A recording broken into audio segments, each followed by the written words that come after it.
We're live. May God have mercy on our souls.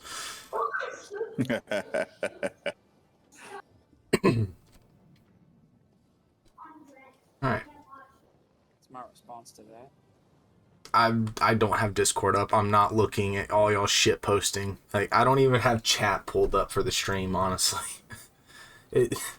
I should probably pull that up at least. Things going, don't you ever threaten my friends.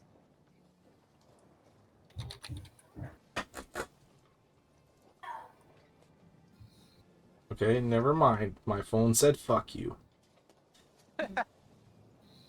Listen here. Your character's already dead. I know. You have a hard time killing her, I'm sure. You can get banished to the fucking underworld. Oh. Oh. Damn. I won't be dead, though. Alright.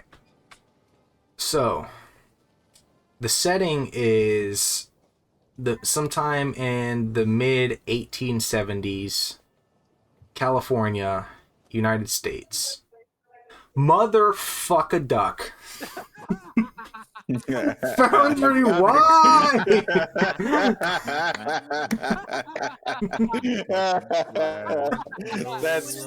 That's perfect. All right, Foundry's good got first the session, timing. y'all. We'll see you next week. You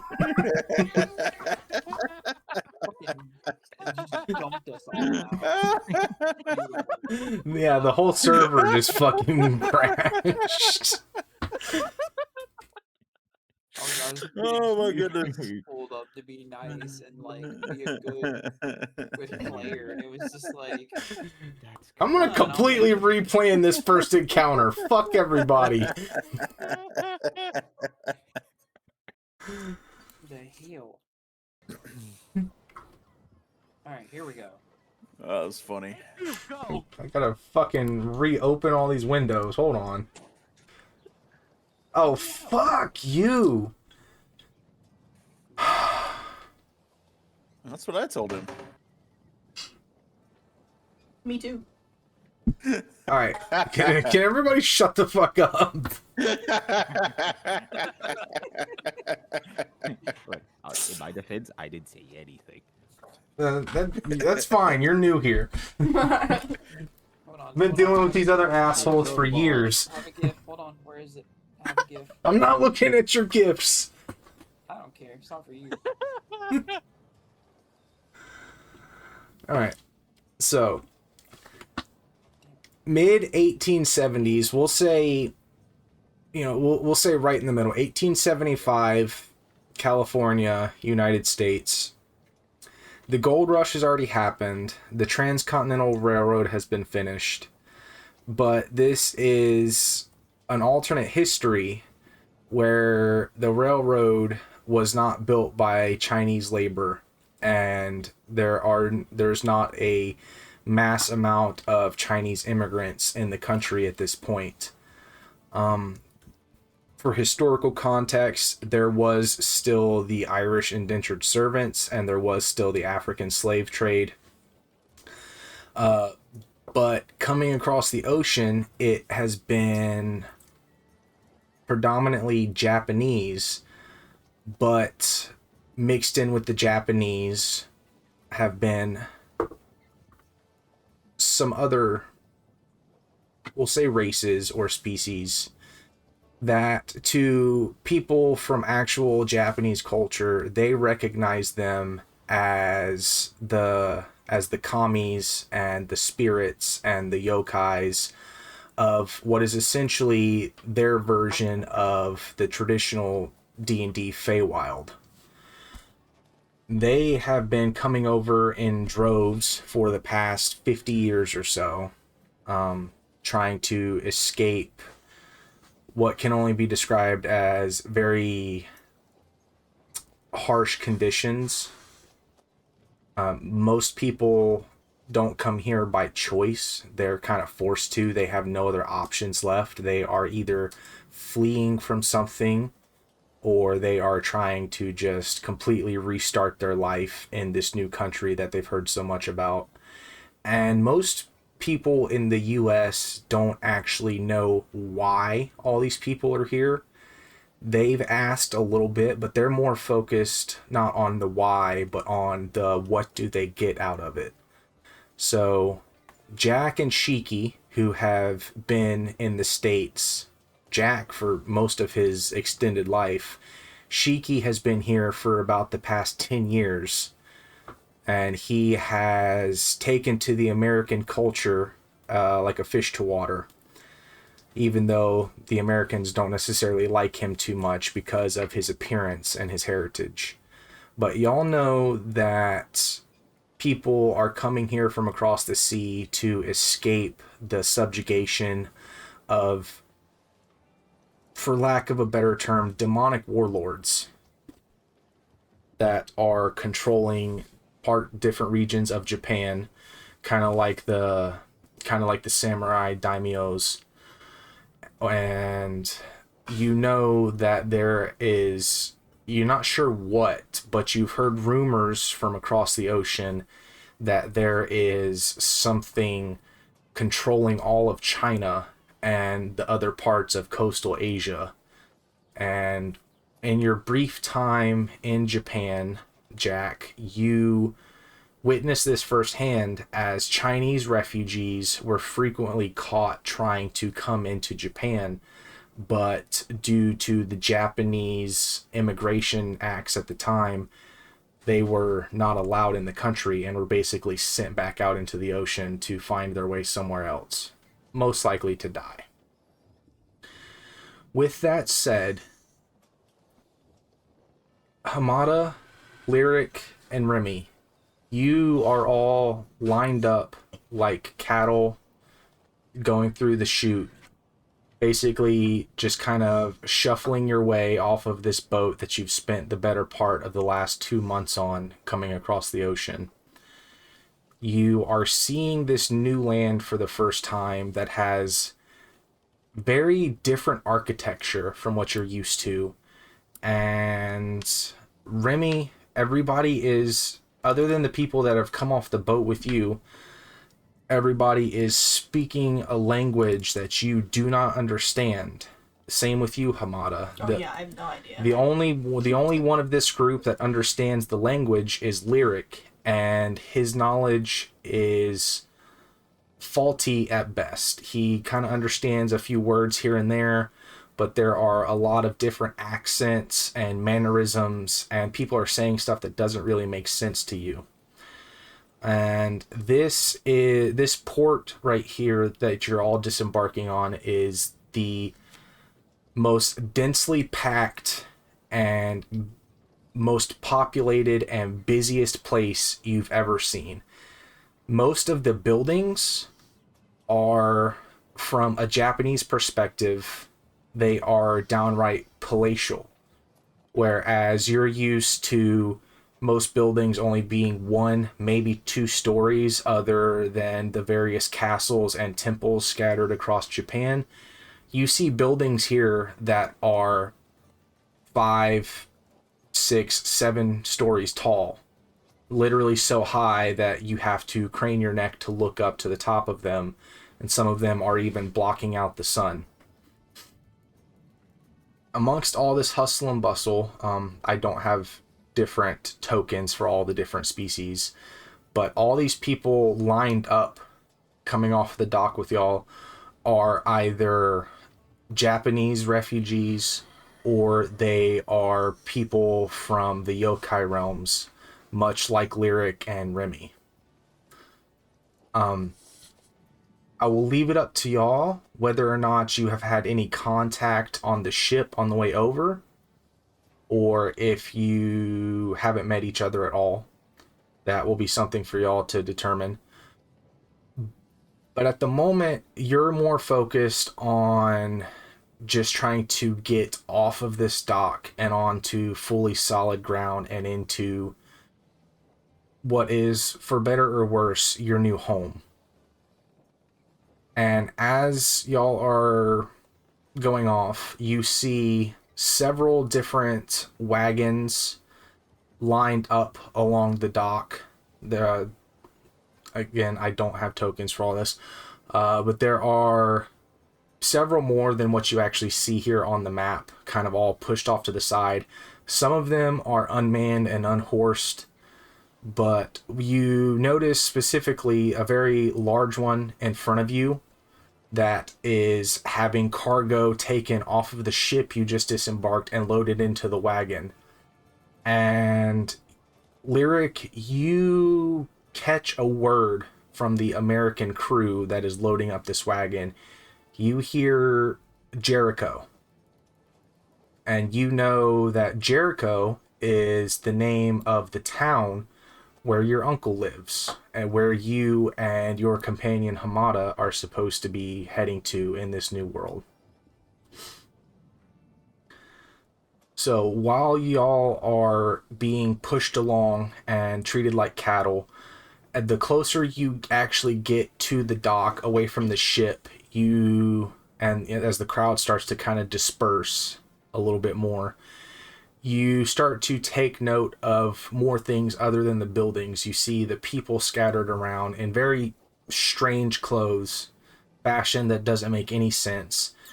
Whereas the two of you are wearing traditional Japanese clothing, you see people walking around in these very strange tight pants with some kind of vest that's held together with buttons. You don't see anything sashed together. You see very long coats with tight sleeves and tails trailing behind people. You see these strange kind of cylindrical hats on people's heads. The only people wearing what you would consider normal fashion are the various Japanese and yokai born that are arriving with y'all, or you see some of them here and there kind of bustling along doing menial labor at the dock. You start to notice several stalls and carts with people shouting and hawking goods. But amongst all that, kind of up here, can I ping? Up here, you see a very strange looking man standing on a box, holding a book in his hand. And you don't know what he is, other than a human, but you can tell he is very angry and very impassioned about something. As there is a crowd gathered around his feet, he is screaming and shouting, making broad sweeping gestures with his arms. Every so often he looks up to the sky with his hands raised, and then he brings them down and puts them over his heart. You see he is clutching this book very tightly, and he has himself positively worked up in a sweat, and he might even be frothing at the mouth a little bit. And while y'all are taking all this in, Jack and Shiki, the two of you are walking down the harbor walk, making your way to what you think is supposed to be the slip where the wagon caravan is that you have signed on as guards to head back to Jericho. The two of you have just recently come into town for a supply run to take a few things back. And coincidentally, you have ended up spending all of your money from the jobs that you've just completed. Jack, you spent your money on some very particular parts for a contraption that you saw and are trying to rebuild. And Shiki's trying to help you with it. Shiki, in classic fashion, has spent all of his money on dice, women, and substances. And the two of you are in the middle of a discussion as you are walking down the dock. Jack, you are leading your beloved companion, Peaches, by the reins, and you've grown used to people being less than enthusiastic about the creature's presence. So at this point, you're just ignoring them. but people are actively parting around the two of you as you are leading this giant walking demented looking bird along, as you and Shiki are talking amongst yourselves. And I'll let y'all go ahead and strike up that conversation. Oh, finally, good enough. Finally, get off that boat. So in your head, obviously, you're not going to hear me speak, like, ears-wise. I'm always going to be in your brain. But she's going to be like, I hope nobody can actually see me. She's, like, panicking, looking at everybody's face. She doesn't care about being on the boat, honestly. It was probably pretty peaceful for her. She's dead, you know, so. As you say that inside Lyric's head, make a perception check, because there's a lot going on. Yep. And she's not being exactly, like, Well, what are you doing, son? you know, calm about it. She's new place, new experiences. She's kind of scared about all these people. Somebody's seeing her. An 11. Mhm. You are too distracted taking everything in, eyes glancing every which way. Yeah. You don't notice... Paranoid as fuck. You don't notice anybody in the distance. You're more looking around up close to you. Yeah. But with that 11, as you are looking around the immediate crowd, you kind of see in between a few individuals, and in line, a couple people up, you see... What does Remy look like? Remy, you'll see a small 3, 5, maybe 4 foot Enoch, little monkey with mainly you'll see a gold cowlick moving around amongst the people. Look at my boy. Look at him. Yeah, you'll see him, and he's just kind of like moving around. At one point, he does climb up onto this pole, and his tail, his little scorpion metal tail, is just wagging, and he's just super excited. He's kind of ignoring the crowd right now. He's just looking around. I figured of everybody, Remy would be the most excited to be in a new place. Yeah. The crowd does not scare him. He is just in a new place. He is happy. You hear a couple, wow, what is that? Oh. In your head, you hear, baby. Hamada has stopped dead in her tracks, and she's looking up at the light pole where he is, and she's just like, baby. And in Lyric's head, you hear, look, there's a baby! With that, as you have this what the fuck moment from a voice kind of shouting and whispering in your head, and it does, at first, it sounds like several different voices layered over top of each other. Go ahead and make a perception check. Sure. Oh boy. Start out great. 12. Immediately around you, you don't see, you can't tell where it's from. You have no idea where this voice is coming from. But as you are up on this post of the wall surrounding the dock, you have a little bit of a height advantage over most of the crowd. There are a few of the stranger races that are closer to 7 or 8 feet tall. But for the most part, you are substantially higher up than everybody up on this light post. And looking back behind you, you see a kitsune and what to your eyes looks like a very pretty human woman. Lyric, Hamada, do you want to describe yourselves? He can go first. Oh God, I am not good at this. You want to go first? I'm not good Okay, at this yet. okay.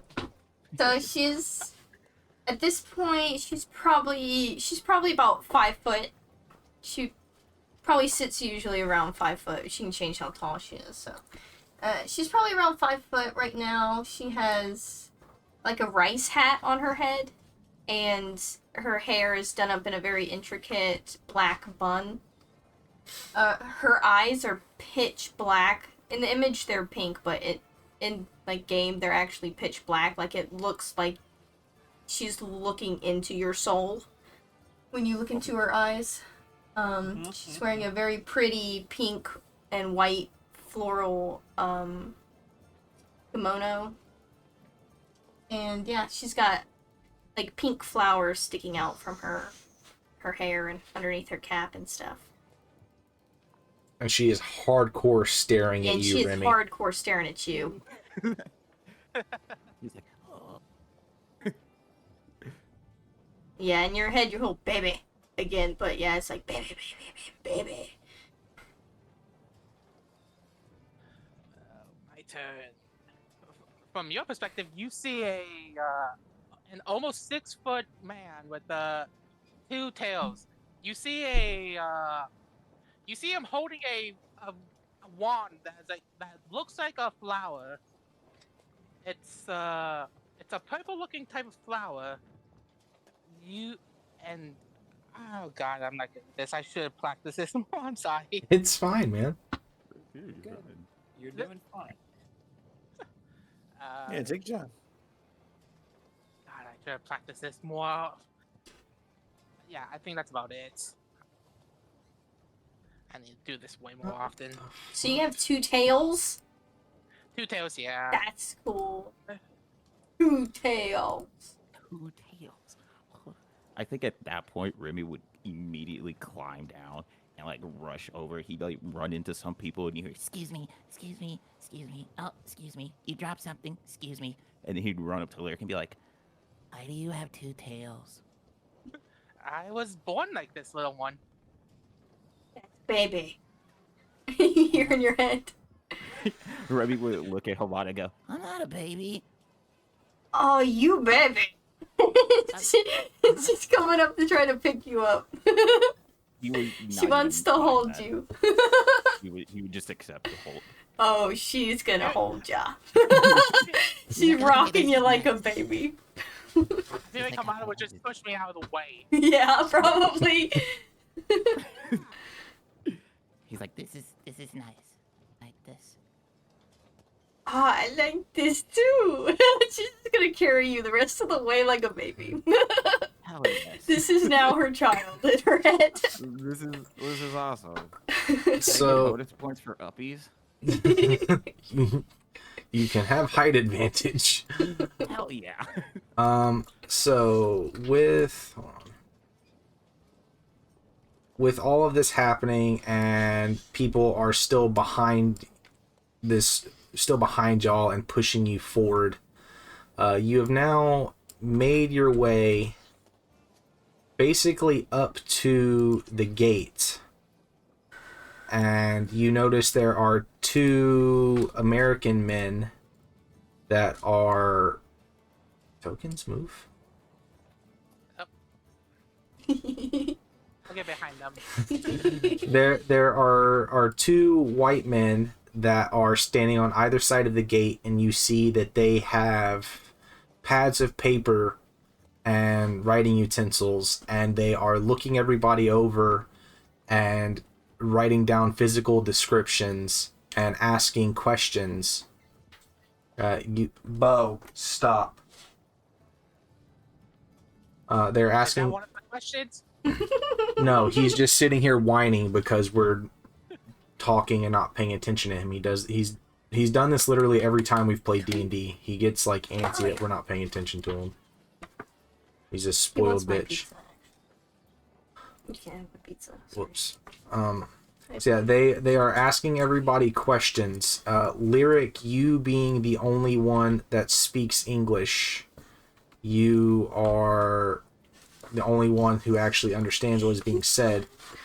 And as you walk up to the gate, you, in your stunted knowledge of the English language, you hear name, reason for being here, relation, and the other one looks over and he's looking Hamada and the monkey up and down.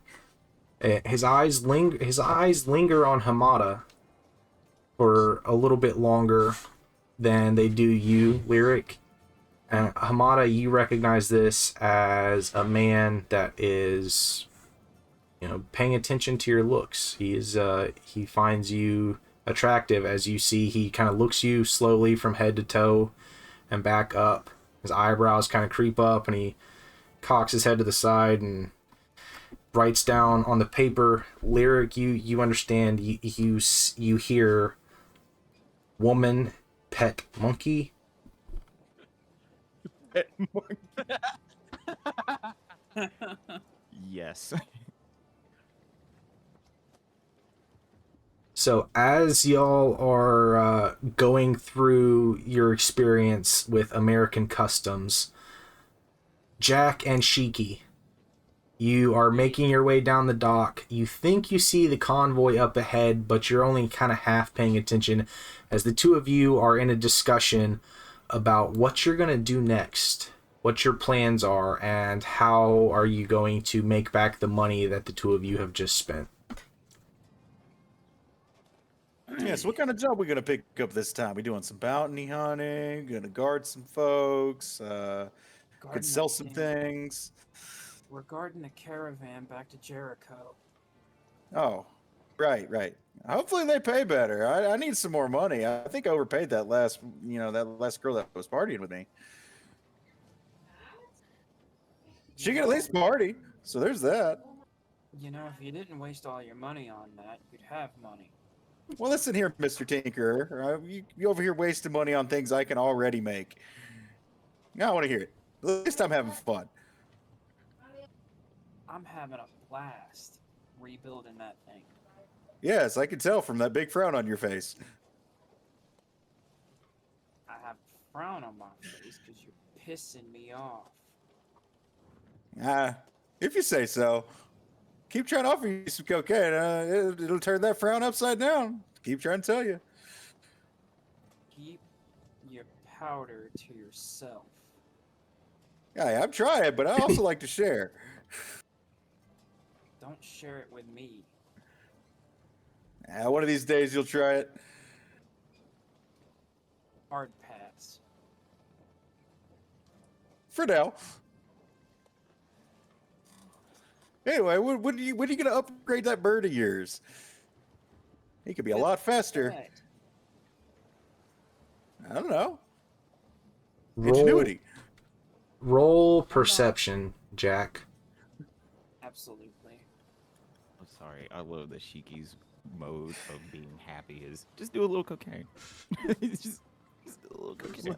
Little bit of coffee and cocaine go a long way. It makes you happy. Powder. A little powder. God. 24. 24. Love it. From your long years of living in the wilderness, being a military scout, and then after that being a bounty hunter, you pay attention to everything. You notice the slightest little details and mannerisms in the people around you. You've kind of perfected the art of seeming to not pay attention while actually paying attention to everything going on. You're aware of the people partying around you and giving Peaches dirty looks. And the ones that aren't giving Peaches a dirty look, they look over at Shiki, who is all of 7 foot tall. Actually, go ahead and describe yourselves. You can go ahead. All right. Shiki is a very tall boy, being exactly 7 foot tall for his race, which is their cap. Kind of light green skin, always smiling, it seems, but he has a very clear, almost demonic kind of visage about him. Like his eyes are a bit redder than what most people would consider normal. But he has very long, luxurious hair that he maintains somehow in all of his coke benders and coffee fueled antics. Because Jack's a nice person and helps him.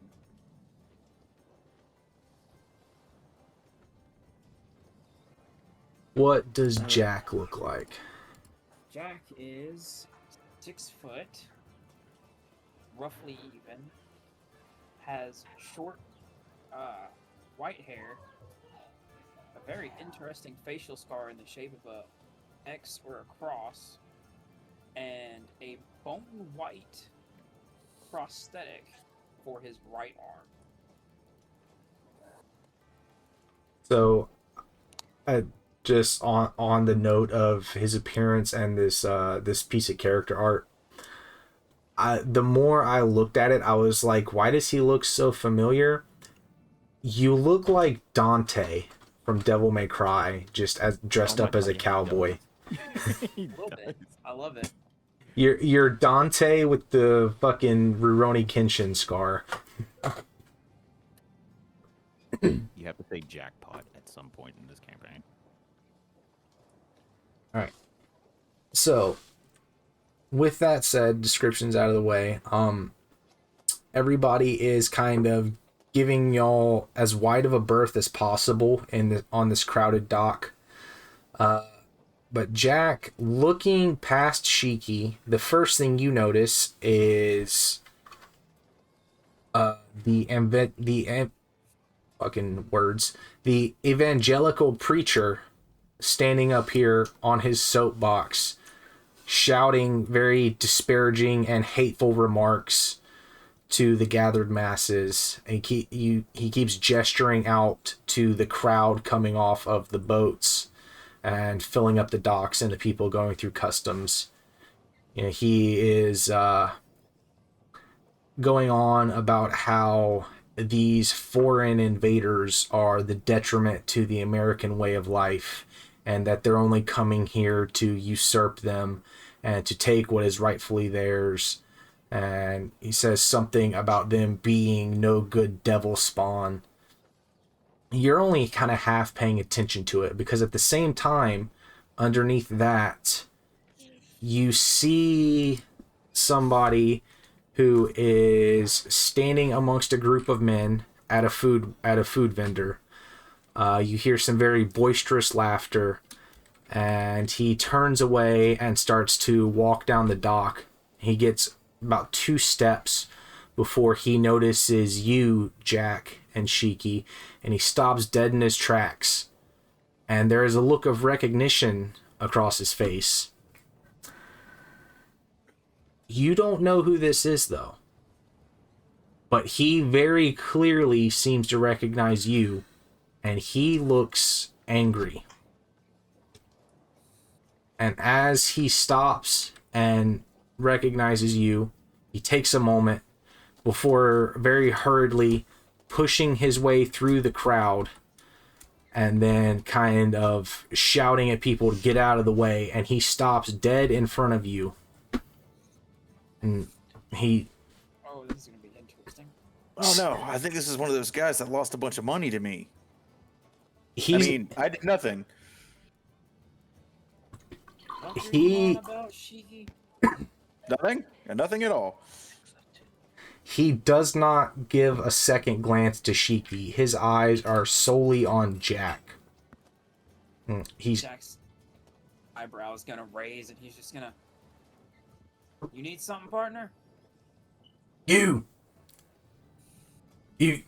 got that silver hair. You're the one they call Silver Arm Jack, right? Something like that, yeah. Suppose so. You son of a bitch! You killed my brother! You killed our crew! God damn it. Oh, so this one's your party. And again, you do not recognize this person at all. What's your brother's name, dipshit?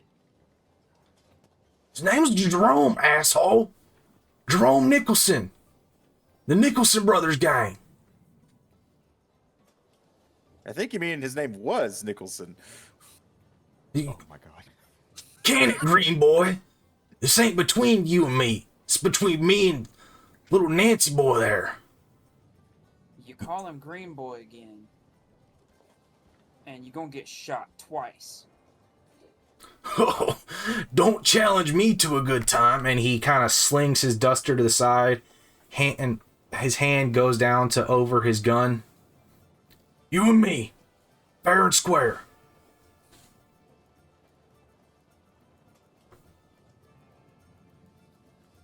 Alright, fine. You wanna do this here and now? You goddamn right. No better time to do it. Come up and bushwhacked my whole gang while I was out taking a shit. All I heard was a bunch of firing and screaming. Come back, everybody's got their fucking heads cut off. That must have been a really long shit. He kind of cuts a look over at you. He's like, I said can it. Now go on, get. It's between me and him. This ain't gonna take long. Cheeky, take a step. All right, all right. The crowd has actively parted around everybody. And as they realize that there's about to be a duel breakout, everybody behind you, Jack, and behind Maurice, as they get close enough to notice what's going on, they're literally splitting like the Red Sea, trying to give this as wide of a berth as possible. Several people scream. You know, there are a few women that try to run and hide behind things. It's not very often that a shootout happens in town, but the land is still uncivilized enough that people recognize when a duel is about to happen. Jack's gonna just yell to Maurice, last chance! Oh, you ain't getting out of this, pretty boy. I took him down as a lawman. Don't make me have to take you down the same.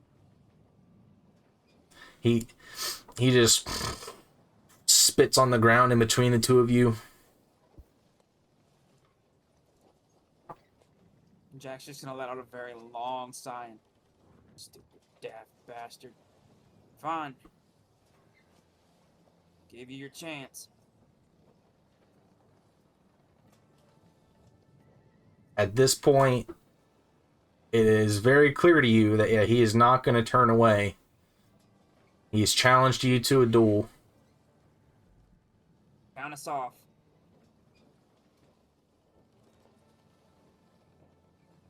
You see his hand over his revolver, fingers kind of fluttering. Kind of takes a step back with his off foot and kind of blades himself to you to make a smaller target. Hunches over. He's trying to give you an intimidating look, but Jack, being much older than he looks and having experienced, honestly, a little bit too much life, you don't really scare too easily, especially with just an average human.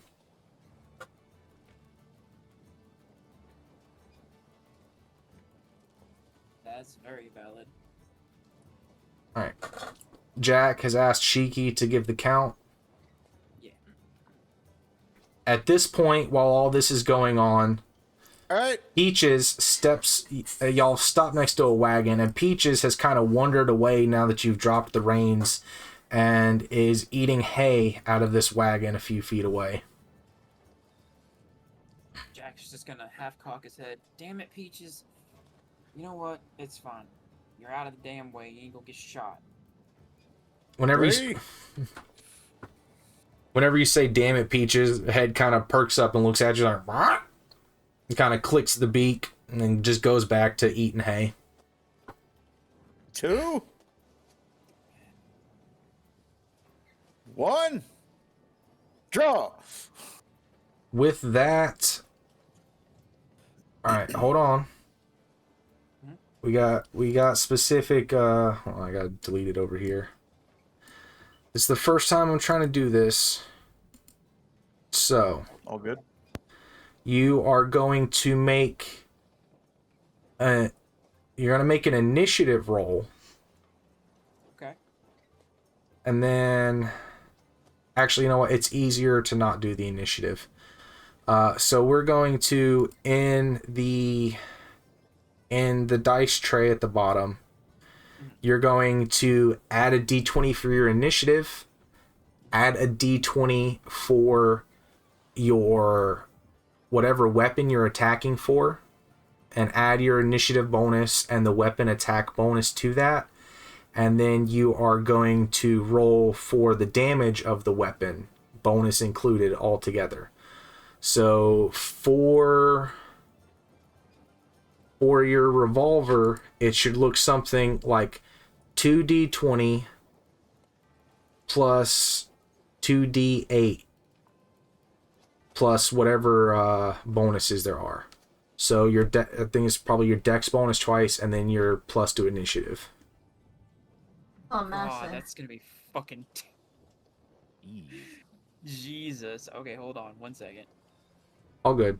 Like I said, this is the first time I'm trying this, but this is like an actual rule for dueling mechanics. Let's see.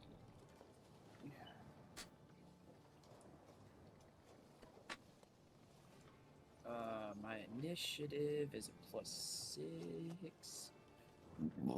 Excuse me. So we'll do the initiative first for the +6. And then my damage on my Peacemaker is 2d8. I think. Yeah, it's a +6 for the roll, and then 2d8 for the damage. So yeah, it should be 2d20 plus 2d8, and then you're going to add your initiative, your dexterity bonus, and then whatever damage bonus you have from the weapon. Okay, so let's go back here. My dexterity bonus is a +3, and then +3 for the damage for the weapon. Yeah, so it's essentially you're rolling an initiative roll, an attack roll, and a damage roll all together. Okay, so formula I have right now is roll 2d20 plus 2d8 plus 6 plus 3 plus 3. All right, go ahead and roll it.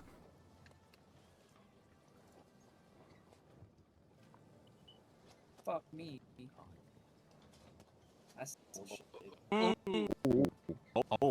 no. That's bullshit. Yep. With that, you're surprised as Maurice is quicker on the draw than you gave him credit for. He A lot of pent up anger in this one.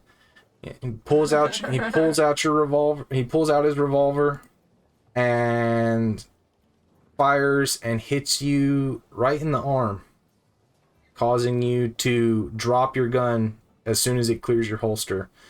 And you're going to take just a moment. You're going to take, I can math. Can ya? Yes, you're going to take 9 points of damage as he grazes your arm and takes you by surprise.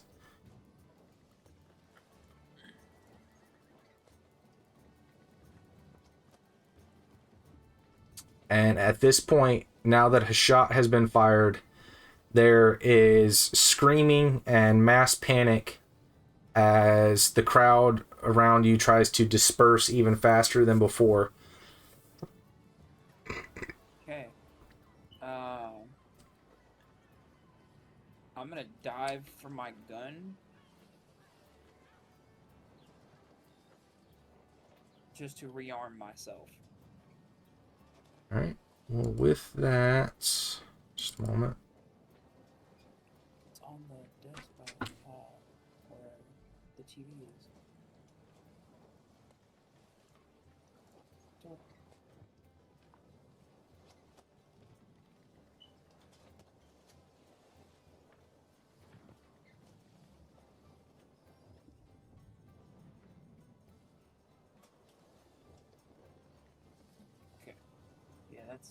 gonna be my next action. Get my damn gun. All right. As you dive for as you take that shot, as you get shot, and then immediately go to dive for your gun, roll initiative. If I'm not mistaken, you have advantage on initiative from something. Hold on. Alert, I think. Give me a second. Well, hold on. If you have advantage on initiative, then... Well, no, I have. I can add my proficiency bonus to the roll. Oh, they changed alert. Yeah. Otherwise, I don't know. Hold on, let me clear that so I can actually look at my stuff. I already have an extra attack.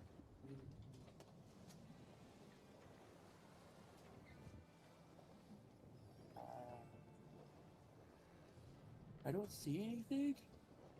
All right, then That could just be me being weird. go ahead and roll it as normal.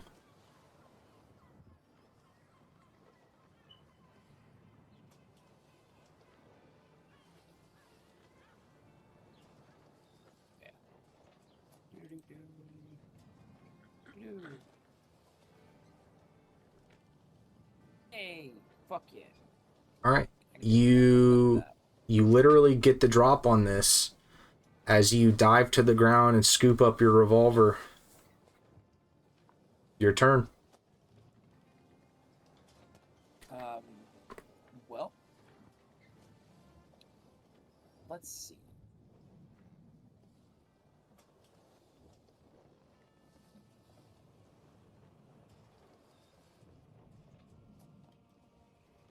How much is that?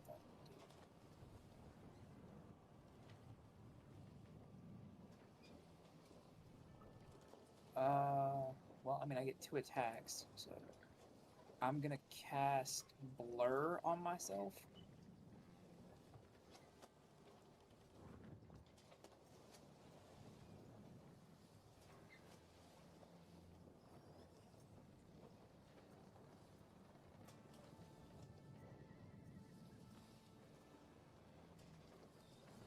Blur is your body becomes blurred for the duration. Any creature has disadvantage on attack rolls against you.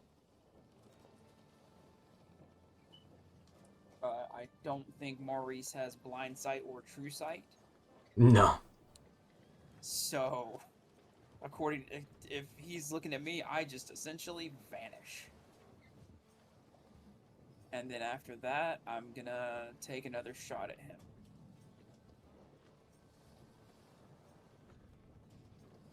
So blur was your action. Taking a shot as a bonus action. That hits. Go ahead and roll damage.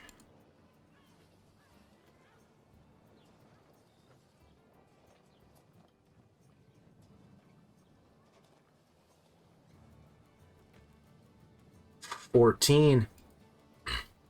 As you instinctively kind of trying to think how to describe this. As you dive through the air, going to the ground to scoop up your gun, you kind of instinctively cast this shimmer image on yourself. Kind of like Ultra Instinct, where you appear to be at first you appear standing, and then suddenly you're on the ground faster than Maurice can blink. And as you scoop up your gun, you instinctively fire, and the round rips and goes right through his throat as he drops his gun and falls down to his knees, holding his neck, gurgling and choking on his blood. He's looking at you with disbelief and hatred, and he manages to squeak out, he spits blood, and he is kind of just on his knees now, holding his throat as he's bleeding out. Should I save that guy from dying? No. Fuck him. All right. At Well, that, you- Jack is gonna holster his pistol and just walk over to him, and then He's looking up at you with absolute malice and contempt. he's gonna coup de grace with the sword.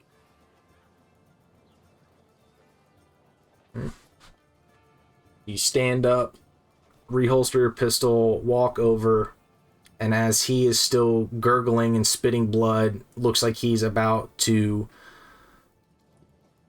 try to say something else.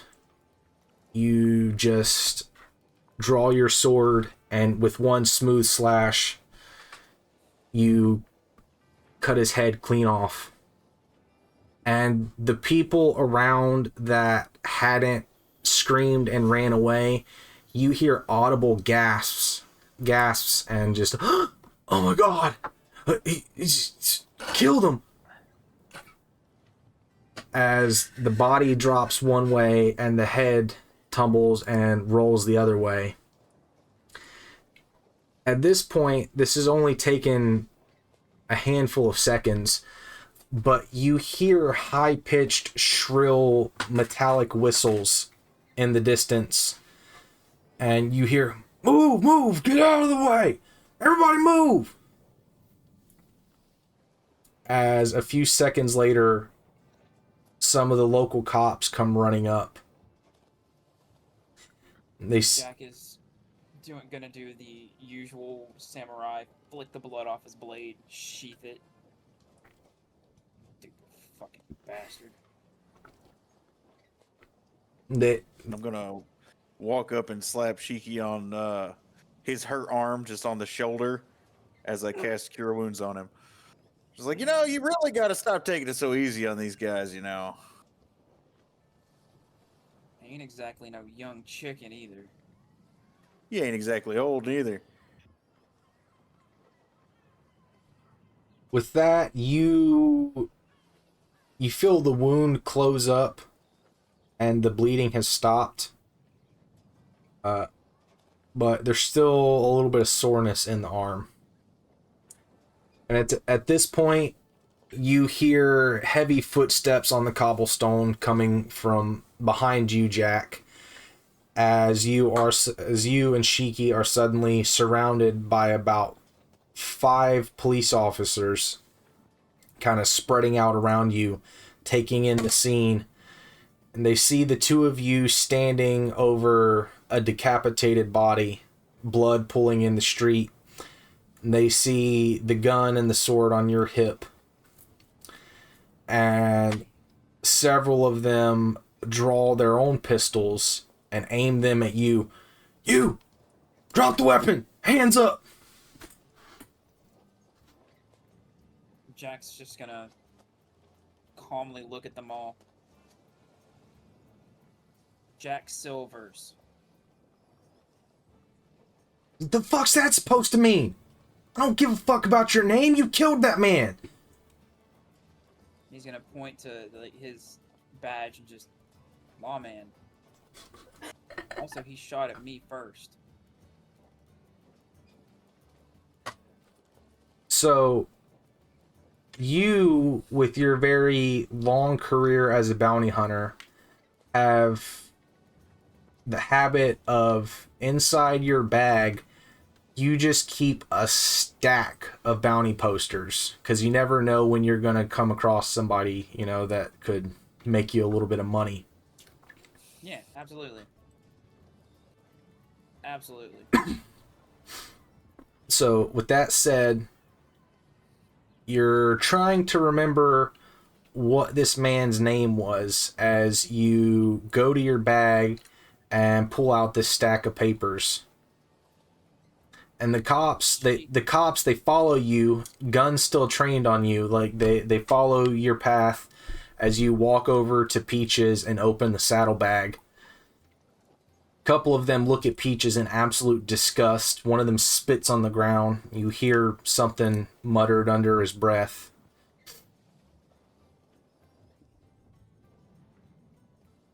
And then the one that seems to be in charge of this particular group of police officers, is like, oh, you're one of them bounty hunters, are you? Yeah. Fucking hate your kind coming around here thinking you can take the law in your own hands. If you expect to get paid for that, I don't care if he's got a bounty or not. You ain't getting none of our money. You can take that shit and get out of here. So the bastard tries to kill me. I defend myself, as I'm allowed to do. And it's still my fault. What you've done is been party to a disturbance in these here peaceful streets. And I will not take kindly to it. You're undermining our authority, thinking you can take the law into your own hands. I don't give a damn if he shot you. You killed him. And shooting a feller's one thing, you cut his fucking head off like some kind of savage. Why don't you take your weird green friend over there and your fucked up demon bird? Why don't you get out of here? Go on, take your bounty and get. Funny enough, we were on our way out. You will not spend the night in my town. You have until sundown to get out of here. If I find you tomorrow, you will be going into cuffs. You know what? I don't remember his name. And I'm gonna be honest, his bounty probably ain't worth it. You keep the body. Nicholson. Shiki says Nicholson. More work for you guys. Shiki says Nicholson right as you get to the bounty for the Nicholson gang in your ledger. And you, sure enough, you see Nicholson gang run by Maurice and Jerome, brothers. $500 bounty for each of the brothers. $100 bounty for each subsequent gang member. There was 10 total. And then looking at the picture, you do remember his brother and the rest of the gang. And he had said something about you killed them all while he was out taking a shit.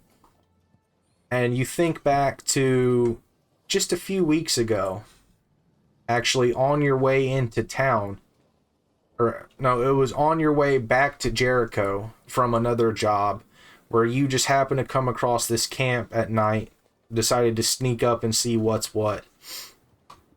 And they matched the description. And yeah, you do indeed remember shooting a few of them and decapitating the rest. The man who initially trained you on bounty hunting, and in fact, the marshal that made you a certified U.S. Marshal and a peace officer and a licensed bounty hunter, he always explained to you that, especially for larger groups, the head weighs less than the body. And all you need to claim a bounty is proof of identity. So you've developed the habit of decapitating all your bounties and just keeping the heads in a bag. Yeah, Jack's just gonna walk over, pick up the head. This is all I need. That, boys, that's y'all's. Have a nice day. And then he's just gonna grab Peach's reins and start walking towards the convoy that they were originally heading towards. As you go walking past this dead body, leading Peaches, all the cops looking at you with disgust and contempt, go ahead and it's not going to let you move the token through. Like I said, it's kind of a pain in the ass. Go ahead and roll an animal handling check. Absolutely. Oh no.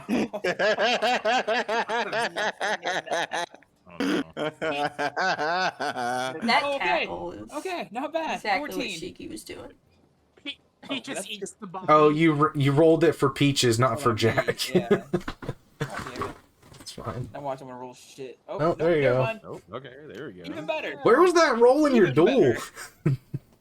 It For real. was waiting. Fuck. Uh, Rude. so, you know, Peaches has, well, Peaches was standing there eating hay and will eat, kind of like a goat or a pig, will eat pretty much anything you give to her. She is she is an omnivore with a particular penchant for meat. And you have to forcibly yank her head away as you're leading her past, and she goes to reach down to try to take a bite out of that body. Jack is gonna cackle as he does it. Just now, Peaches, that'll give you heartburn. She kind of like looks at you, looks at the body, and then looks at you, and then cocks her head and just kind of clicks her beak. You hear kind of an annoyed grunt as she continues to just stomp past. Jack, And that's a good girl. I'm just gonna fall in line behind them as they're going past the body, and to get behind them, I'm just gonna step directly into the center of the guy's back, help push out more of those insides into his pants for him, and just go, "Woo, boys! That's gonna be a nasty mess for y'all to clean up." There, Jack is gonna cackle even louder. Just there is a distinct crunch of bones breaking and a loud squelching noise and a little bit more gurgling as blood is forced out of that neck stem. And one of the police officers is like, "Oh, come on now, it's disrespecting the dead." Sorry, I only respect the living.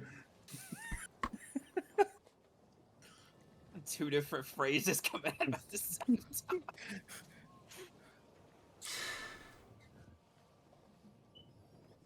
This is not the first time something like this has happened with Jack and Shiki in town. So while all this is going on, the crowd at customs gathering around the wagon trail, or the wagon convoy, there's nowhere else for you to go as everybody else screamed and dispersed.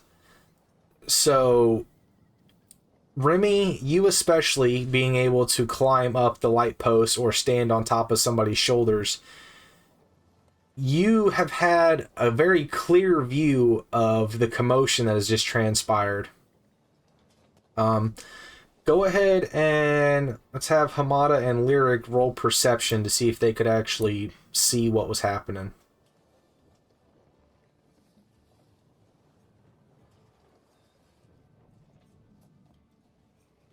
Oh, maybe. I'm pretty bad at perception, apparently. No, not too bad. Well, Lyric is as well. And all the chaos, the two of you didn't see shit. Remy's the only one who saw this happen. Ribby is just like, The guy was like, bam! And then there was another gunshot, and then his head rolled off, and then the guys were like, oh, God, why'd you do this? I don't respect the dead. And then that green man was like, I don't respect the dead. I only respect the living. It was awesome.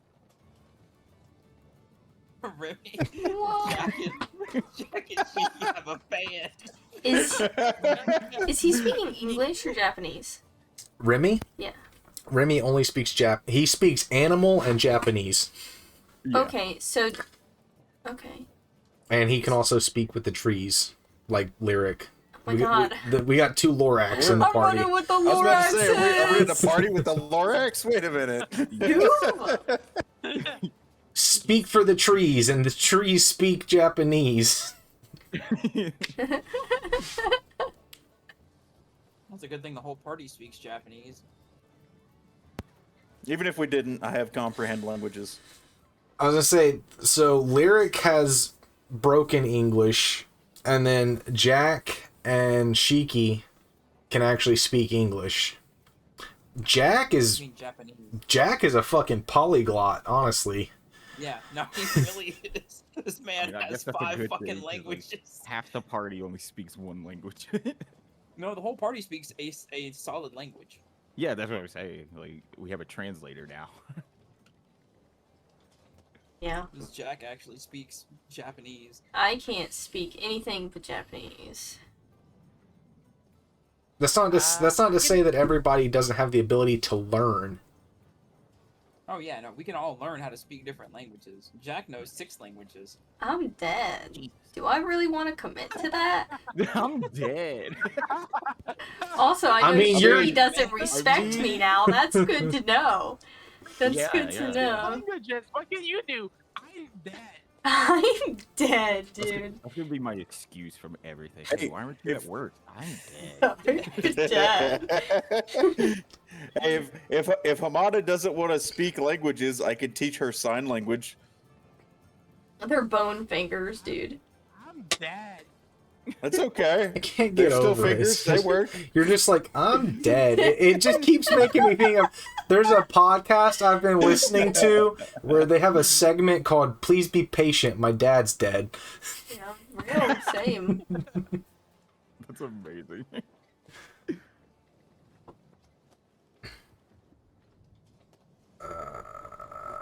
OBS, why do you do? All right. Lord of mercy.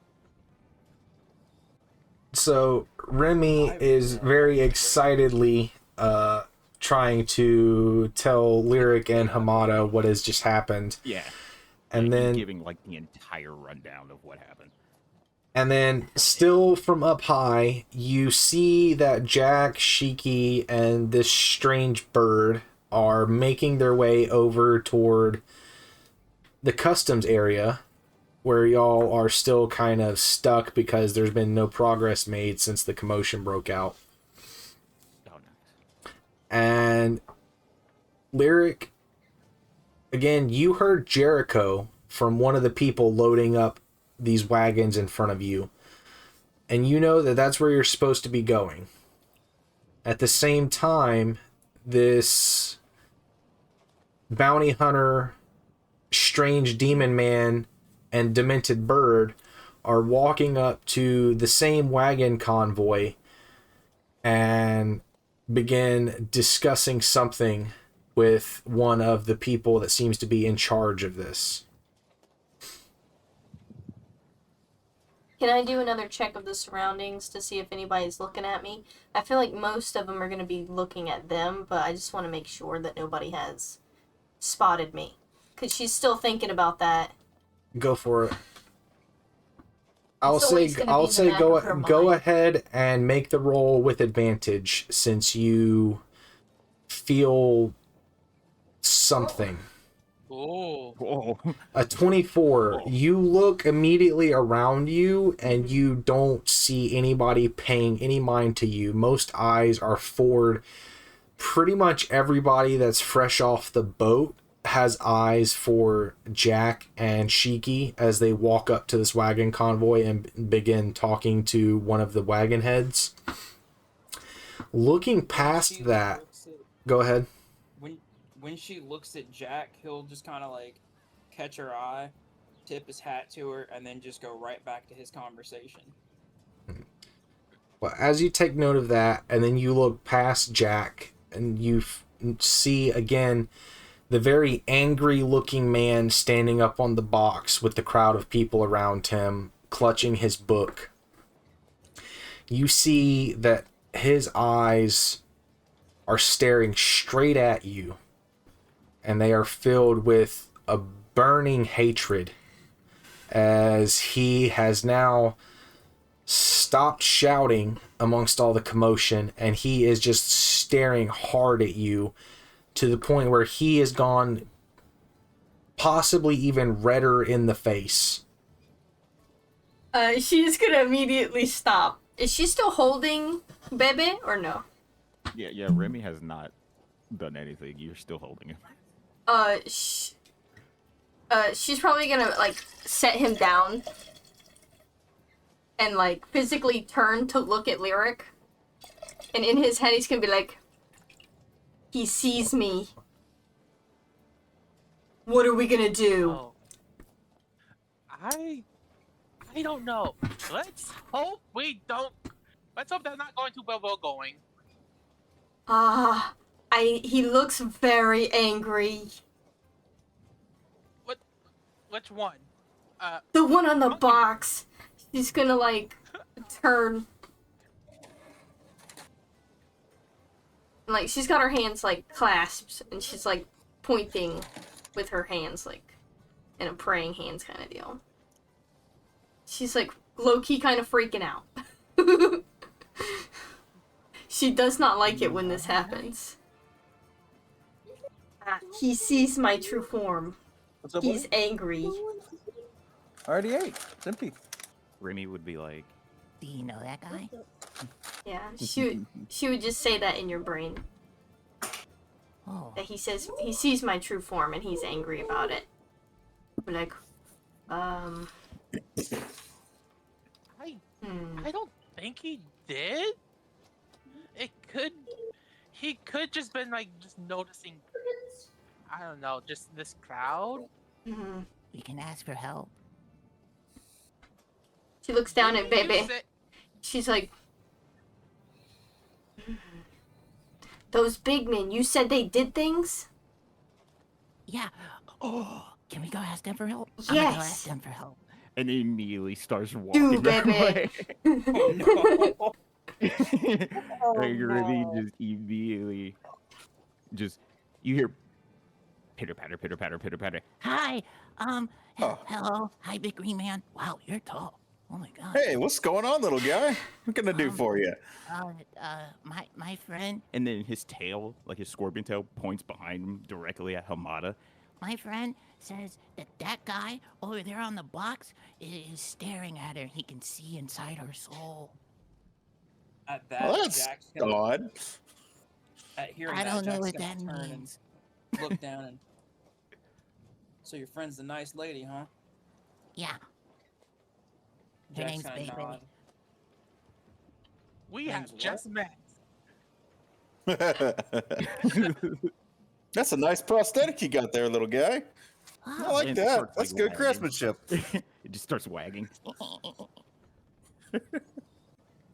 Jack's just gonna. You know what? I done pissed the cops off once. Fuck it. Let's do it again. See, you're one more bad day from trying some of this happy powder. She. yeah. Whatever happy powder is. What's happy powder? Nothing powder we need to makes you worry about, happy. kid. Oh. Don't worry about it. Maybe we should give it to the mean man over there. At that, Jack's gonna lean in towards Shiki. Shiki, I swear to God, I will shoot you if you give that kid cocaine. He's not old enough yet. He doesn't need it. You need it. It's different.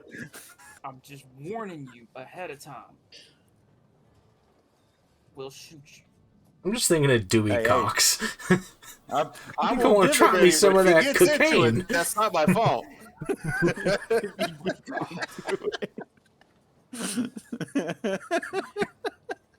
All right, where's this guy at again? Pretty much Back this right way. up here, up these steps, and in the center of this little square. He- Jack's gonna turn back, catch Hamada's attention, and just kind of nod to her, and then start walking towards the pastor who's just being a dick. Remy is I'ma gonna fall. look at Hamada and Lyric and like wave at them like, Come on, let's go, come on. and then immediately start following. From up on his soapbox, or I guess apple crate, at first, because he is at least full head and shoulders over Jack at the moment, he doesn't notice you walking up. In fact, as you walk up, Jack, he does not once break eye contact with Hamada. But he does notice as Shiki walks up, because Shiki is eye to eye with him up on this box. And What's going on, little man? you, devil spawn, here polluting and conflagrating and bringing all this wickedness to our beloved holy Christian town. And he's looks down to his gathered congregation. He's like, you see what I mean? They just come around here and they have no respect for our rules, for our rhyme or reason. They just do as they want. They just come along killing and raping and thieving. No. Listen. Hold on a minute. Like, Shiki, hold on. No, wait. I can promise I have never stolen it from anybody. I've done my fair share of gambling, yes, but those men were willing to lose, just like anyone else. You are born of wickedness and sin. You are not one of us. He looks at you, Jack, and you have the air of the unholy about you. I can tell that you are... He kind of leans in and sniffs. You are some form of half-blood. Do you see this? You see? They're starting to look like us. They're infiltrating our way of life. They're going to take over. We're all going to end up as slaves. Or worse. Padre, I'm going to ask you nicely. Stop staring at the nice lady. He looks past you towards Hamada, who is still walking up. Then he looks back at you and spits at your feet. You consort with demons and devil spawn. And the unholy undead. Why would I care what you have to say, heathen? I don't like hitting holy people. Don't make me. Go ahead. Strike me down and make me a martyr like our good Lord. Nah, there's no need for any of that. I'll just have you leave. I'd like to see you make me. Flee. That's why Jack just said fuck it. You know what? I ain't gonna give you the bucket. Jack's just gonna take a 5-foot step back. Bye.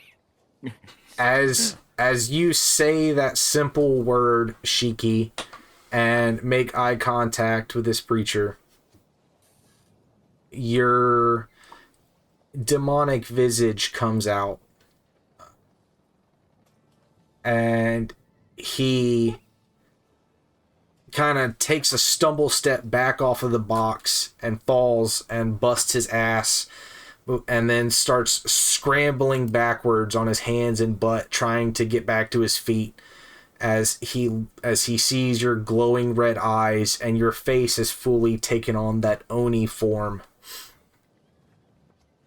He gets up, he finally manages to scramble to his feet and turns around, runs away screaming in terror and saying something about how the hell spawn have come and nobody is safe.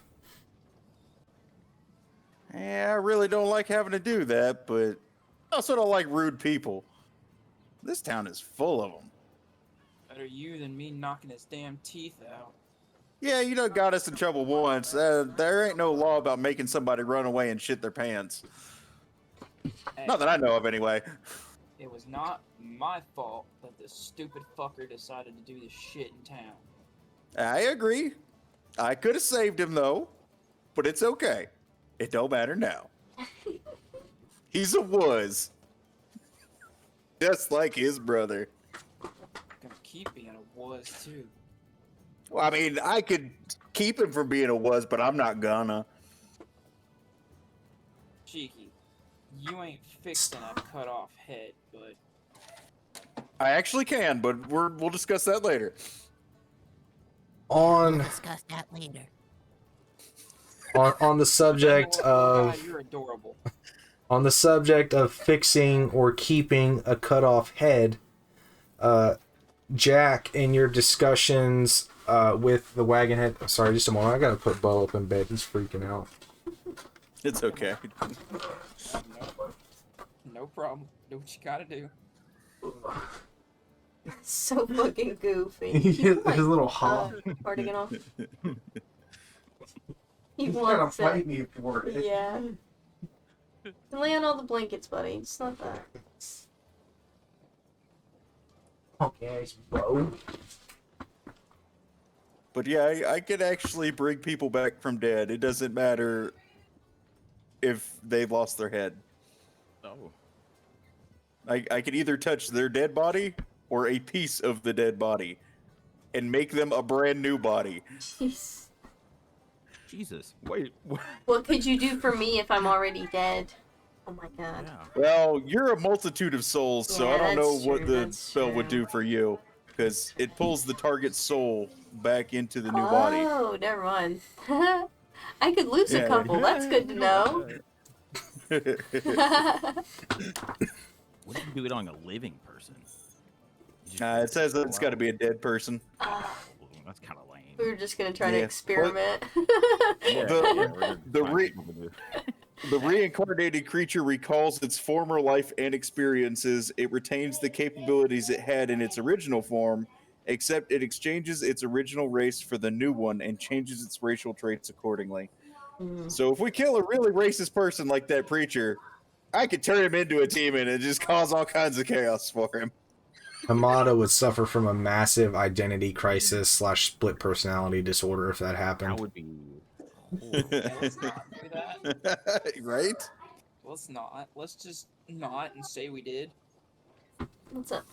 That's what happened. I was looking That's for why I made something the to guy get run this away. shit out of the keyboard, but it's fine.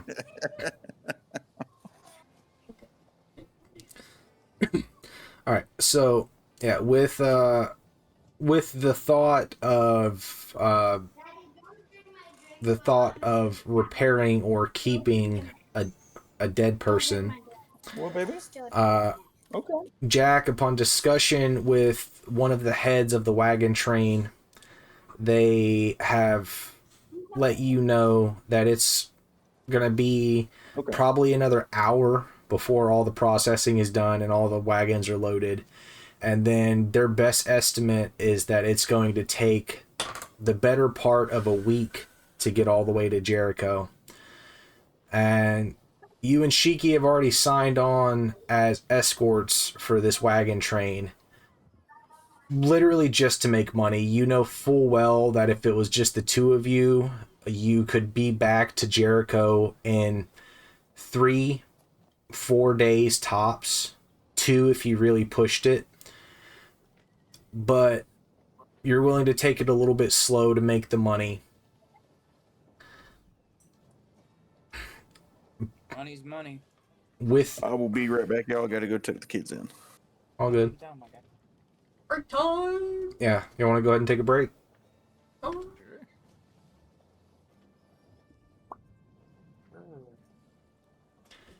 For sure. Yeah, I forgot how much it sucks pulling dialogue out of my ass. Oh, We love You did great. RP improv. Yeah, you're doing great. he does great, my dude. Does good work.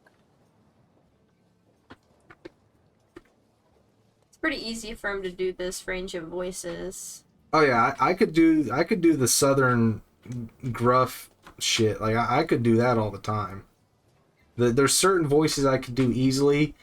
There's a voice that I might have to do in this session that I'm not even going to attempt. I will tell y'all how the accent sounds, but I am not going to try to speak in the accent. Like, I would completely butcher it. Fair enough. You can just imagine I'm speaking Japanese because I don't know what I'm saying. Exactly. That's the same. Just imagine this little monkey speaking Japanese.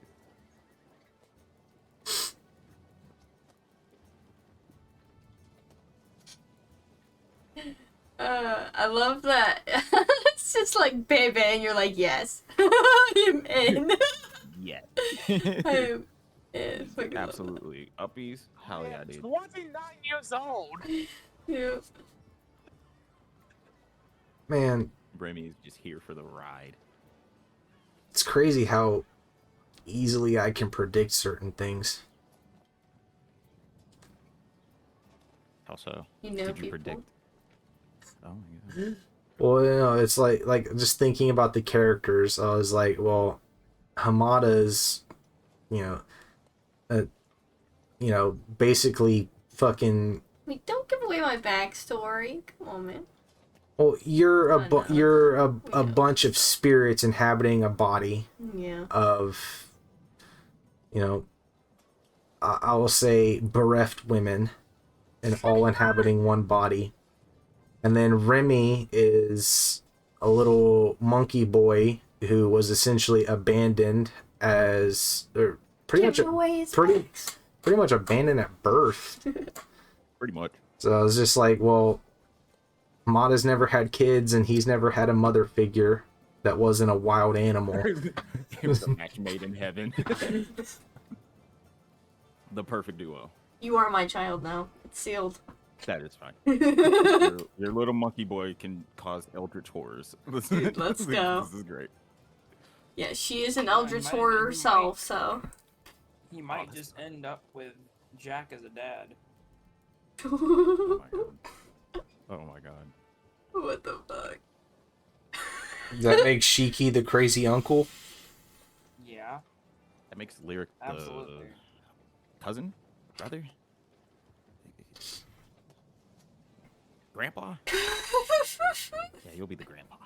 Lyric's the grandpa. I'm not gonna lie, Ben. I really thought that you were gonna win that duel.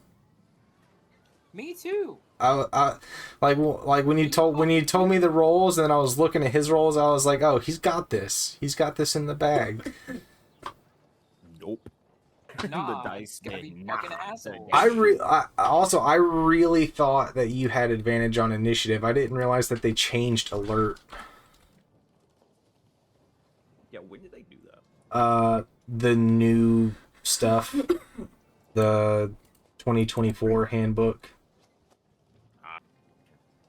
which it's like some of it I'm wanting to use, and then some of it I would rather use the old stuff, so I'm kind of like picking and choosing. It was +5 to initiative.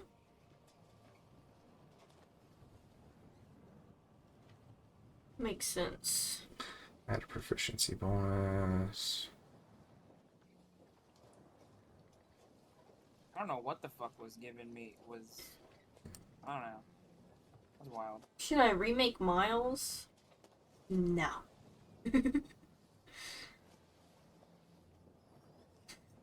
Leaving nature's dicey the same. I thought you were talking Still about the +5. Miles playing with us. I forgot about the other one. No, the rabbit God damn- that everybody was very angry goddamn about. rabbit. Everybody hates that Fuck fucking that goddamn rabbit. rabbit. I love him. What about this rabbit? Why does everybody hate the rabbit? He's The super rabbit strong fucking build. kicked my ass. Yep. Super strong build. I have him as a bare knuckle boxer. Rabbit.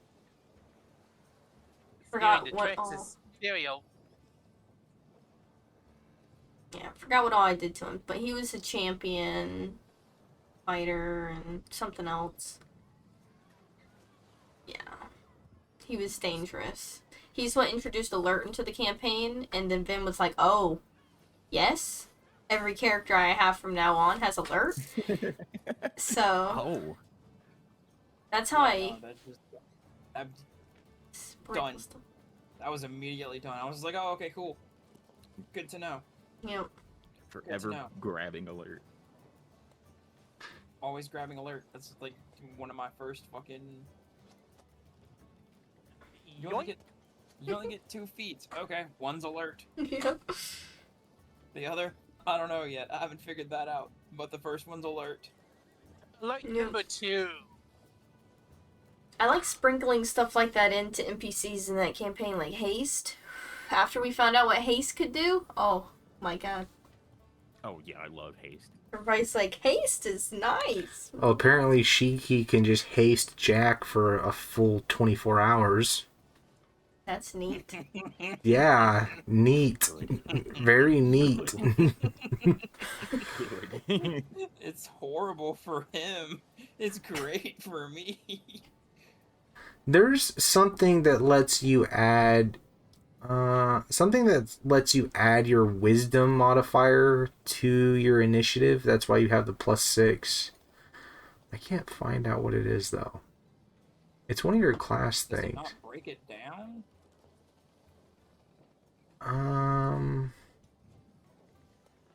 That's annoying if it doesn't break it down into what does it. It, One of my features, you said? it's one of your class things. Just not sure what.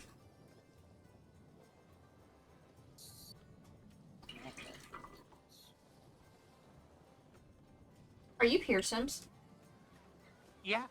How long have Hamada and Lyric been traveling together? When did we say we met up again? Yeah, that's I what think I'm we saying. met like. Oh. 2 I weeks think ago. I want to say like 2 years ago. Oh, we've been traveling for 2 years? Holy shit.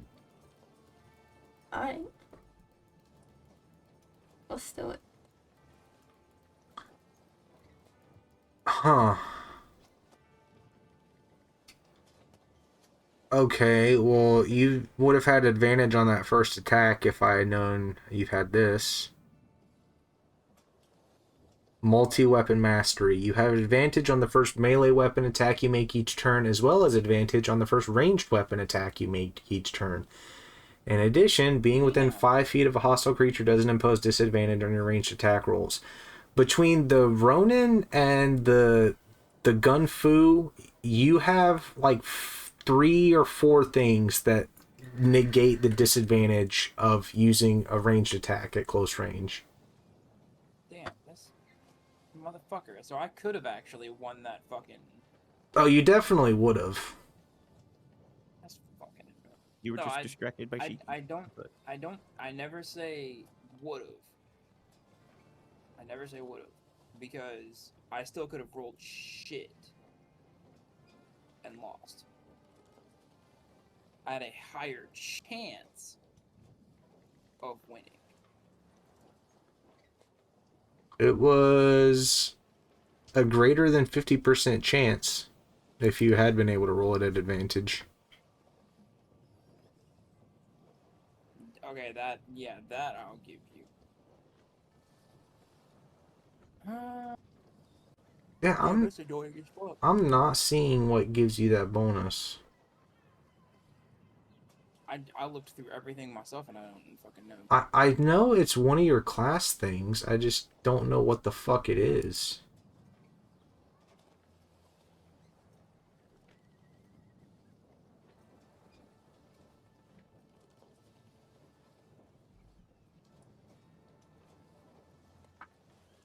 Alright, so Matt doesn't necessarily have to be here for this. As I was saying, Jack, you know it's going to take the better part of a week to get back to Jericho.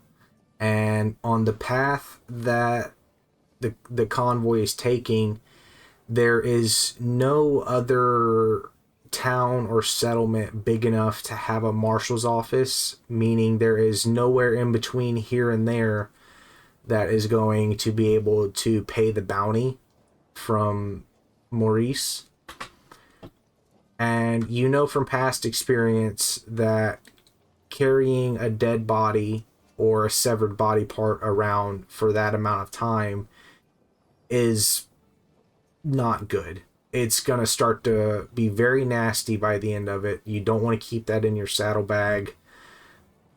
And you know that there is one person in San Francisco that you know for a fact you can go to and have them place a preservation charm on the severed head. You just don't know if you're going to have time before the convoy leaves to go do it. So it's something that you are internally weighing. And while you are thinking about this, and Hamada and Lyric, you have made your way closer to the rest of the group as they are walking back down the stairs towards the wagon. It's at this point that everybody hears... Why was that so low? that part of that? Hold on. Why was that so low for me? Excellent question. SFX. Because it's far away. That's why it's so low. Is it environmental? Hmm? No? Interface? Sorry, I'm trying to figure something out right now. You guys can deal with the 3 screaming people woman. died. Huh. Yeah, I don't hear no. I don't know why that sound is so low on my end. Legitimate. 4 people dying now. A couple people screaming. But it's only I might supposed. It was only supposed to be one. I was replaying the sound to see why it was so low on my end, but I don't know. Either way, so yeah, y'all hear a very high-pitched scream, blood-curdling, some may say, from a woman, as more panic and confusion starts to break out back near the wagon. And as you all turn to see a woman who suddenly she doesn't seem to be in control of her legs as she sprints forward full force and slams into the wagon, knocking her head against one of the barrels and falling to the ground, causing several of the barrels to fall out of the wagon and bust open. And it's at this point, as she is dazed on the ground, her head bleeding from how hard she has smacked it, she starts to sit up and looks down at her feet and lets out another scream. Jack, since you are the quickest and have made your way the closest, roll perception. Absolutely. I'm not sure what I missed, but I'm back. Welcome back. Thanks. 18. You see that on top of her head being kind of gashed open and bloody, she's looking down at her feet, and you see that there is blood on her feet and ankles, and she lets out another high-pitched scream as you see her feet are shaking, and then all of a sudden there is a big spurt of blood as it seems like both of her feet detach and start to move in separate directions. One seems to go underneath the wagon while the other kind of spins around before pointing itself towards you, Jack, hesitates for a split moment, and then comes rushing towards you. And as it gets closer, you see that it is not just her feet. You see that her sandal has seemed to grow teeth along the straps and in the front of it, and it has chewed her feet off.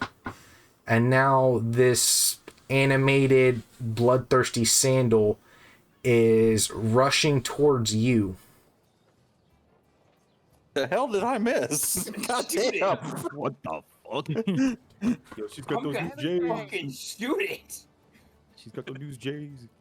Oh my god. Somebody sold this bitch a mimic sandal. That's fucked up. That's what those the new Tech 9s. Oh my god. Would this one technically be at advantage? Yes, roll advantage on this. Okay. Ooh. That definitely hits. Ooh. Oh my god, that token is so fucking small I can't even see it hardly. Oh, is that the It token? is so small, yeah, oh my god. Look at little That is token. the token, yes. Holy but Fine. Jesus! I My can't even God. see that fucking thing. Where is it? I don't see it. It's right here. There. It's right there. Oh god, yeah, I can barely see that. Fucking- I was like, what the fuck are y'all talking about? And I was like, oh. Y'all might have disadvantage to hit these things after this first shot. That tiny? Oh my god. Just walk up and step on it. That's fine. Is that a fucking lock? No, Hold it's on. a sandal. Nope. I know. Yeah. Somehow, fucking it's a really sandal. good. This is what Jack sees, but there is a chewed off severed foot inside the sandal. As this thing is rushing at him, just like blood spilling out of its mouth and trailing behind it from the severed stump of a foot. And as you draw and fire on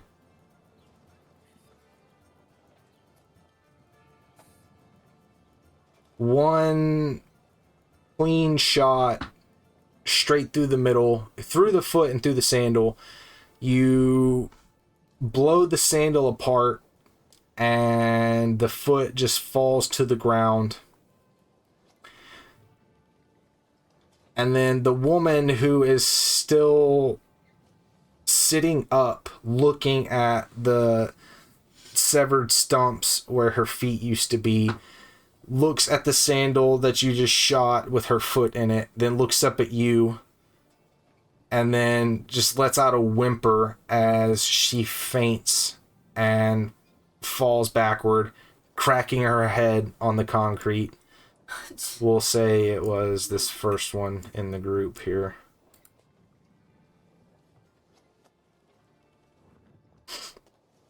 At that, I need everybody to roll initiative, as there is another mass panic of everybody trying to get away from whatever is going on. The barrels, the two barrels that she managed to knock out of the wagon have fallen to the ground and cracked open. And with that, you see Nice. several objects. You see more sandals, straw umbrellas, rice hats, What the fuck? bits of cloth.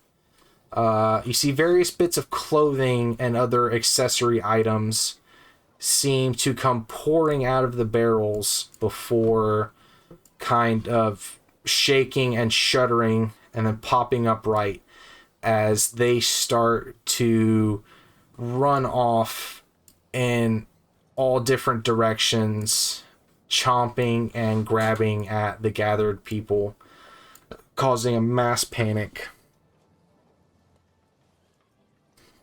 Well, that's terrifying.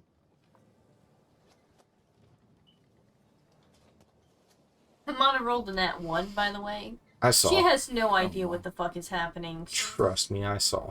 Oh no. So, Gotta get the nat ones out the way. true. Yeah, for real. Why did you get your dice so pink? I want my. I did not fuck with them at all. I'm not gonna lie to you. They're just like that. I want my dice that pink. Sorry.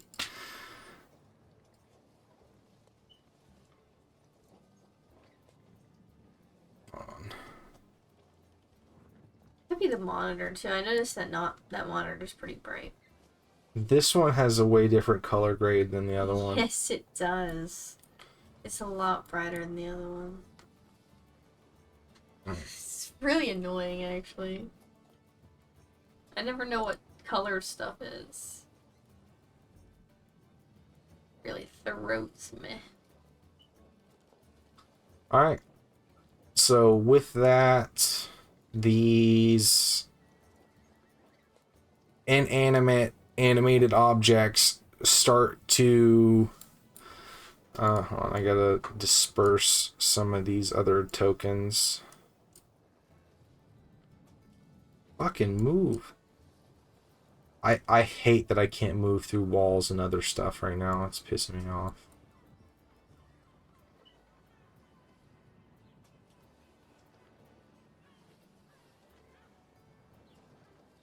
Yeah. You see that people are freaking out and actively trying to be anywhere except for here.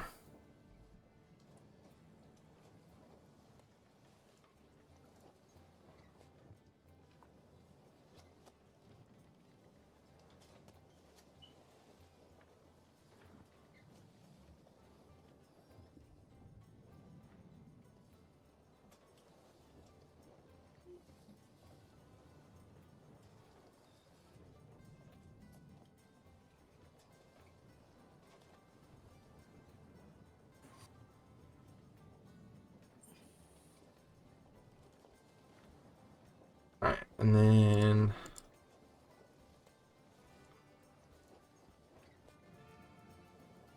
what looks to be an animated umbrella and a paper lantern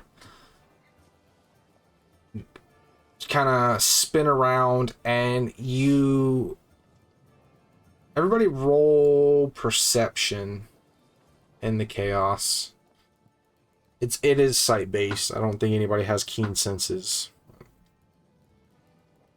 I don't think I do either.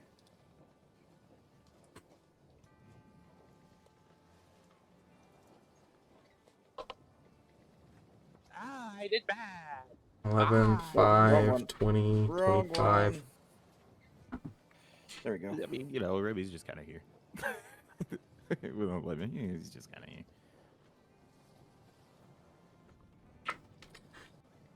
Hamada and Jack,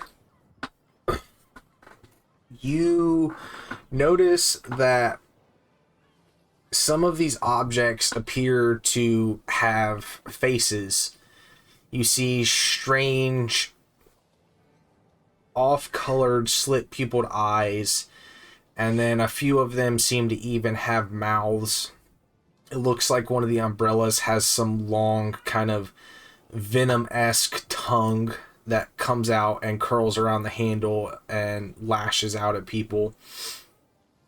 And in the initial chaos, it's hard to tell what's what, but you do see that one of this swarm rushes over, and probably should have looked at these a little bit. Hold on. Space.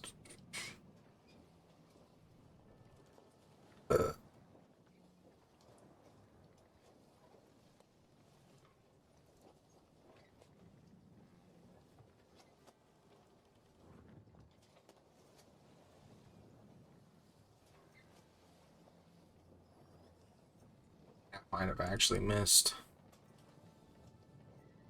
You see that they are trying to grab or bite or in some way latch on to the people that are scattering and running and screaming.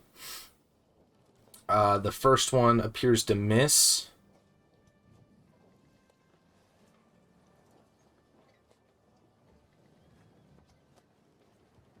This one, closest to the lady who has just had her feet bit off and then fallen and cracked her head open, goes over and just starts gnawing on her hand for several seconds before it appears to, or not appears to, before it completely chews her hand off, and then is just kind of hanging out next to her as it is just chewing and mangling her severed hand.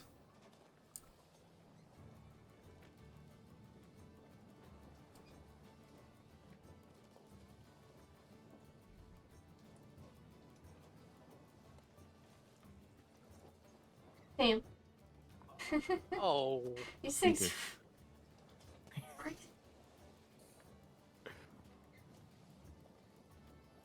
Oh, that's a lot of dice.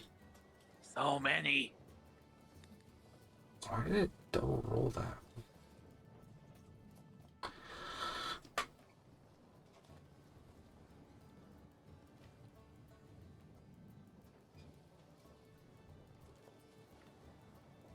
Somebody lets out another blood-curdling scream as they are pulled to the ground and ripped apart by some of these objects.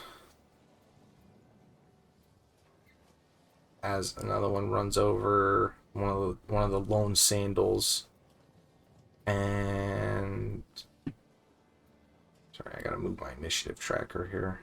This shit's in my way.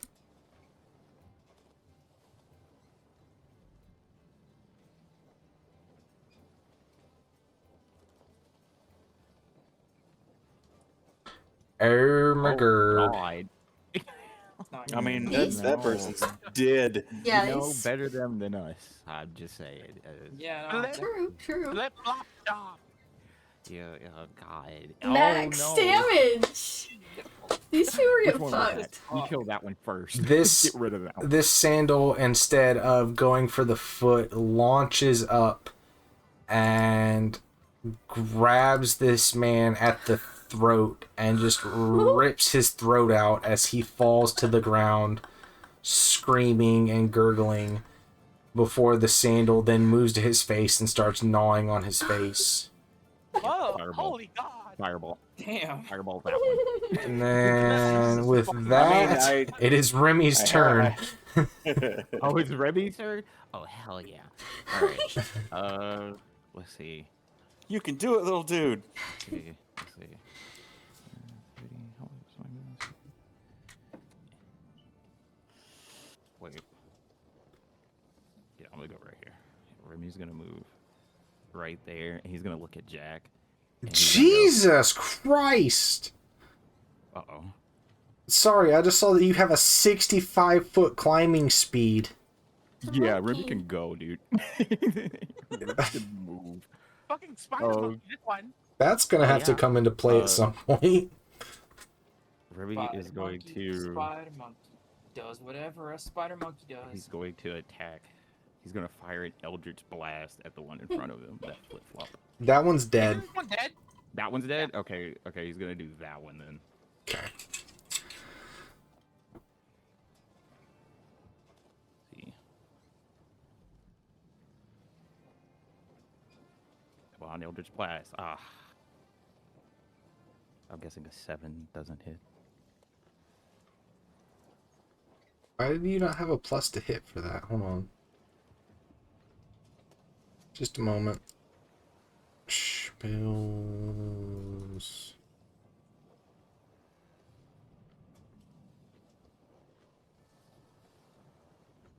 There, click the attack button off of that, because yeah, you've got a, or hold on, you have a +6 to hit off of that 7. That hits. So go ahead and roll the damage. Actually, you might have to roll an attack just because it won't let you roll damage before you roll the attack. I don't like these new Foundry rules. Yeah, they're a little strange. Reroll a d20. No, so in the chat log, just click the attack button off of that Eldritch Blast. Yeah, I don't know why it didn't actually post the thing. Oh, I see it. I see it. Yo. And then yeah, ignore that attack, but go ahead and roll damage after that. That definitely would have hit anyway. And then it automatically rolled damage. 18? Oh my god. That was the 18 to hit. So yeah, and then you got to roll the damage after that. Yo.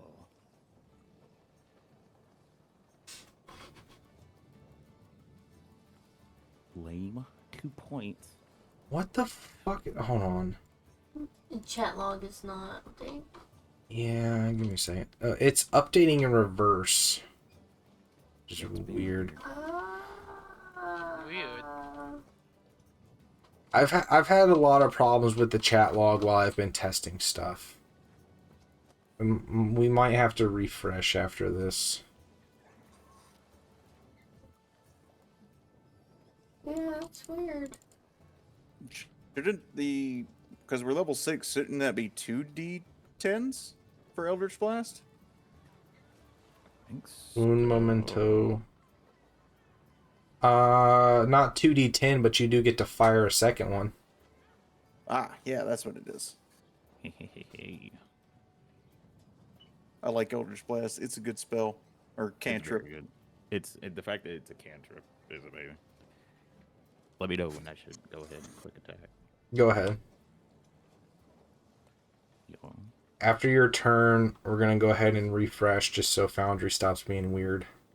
Considering it's already crashed like 3 times tonight. That hits. Roll damage. Another 2.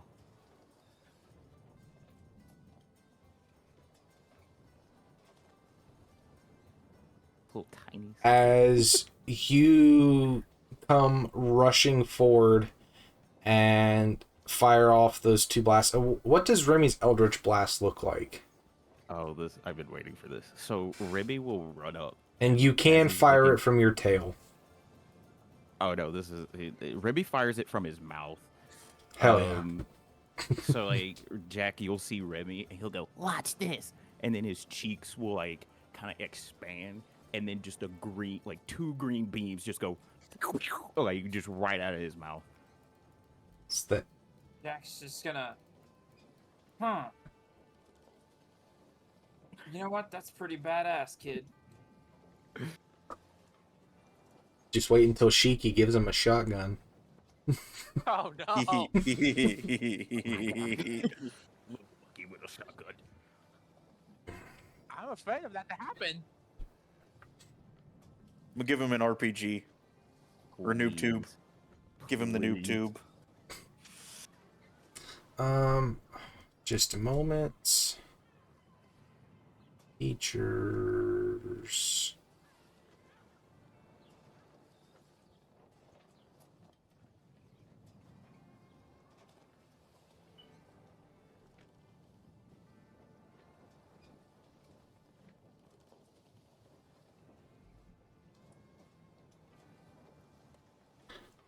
All right, as you hit it with those 2 blasts, and having the repelling blast invocation, the first one sends it straight up 10 feet in the air, and then the second one hits it and sends it flying 5, 10 feet.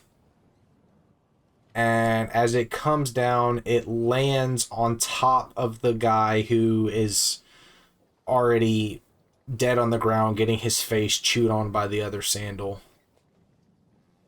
Go ahead and move that there. And it wastes no time in immediately flipping over and starting to chew on his face. Do you have any bonus action or anything you would like to do? Let's see. Bonus action.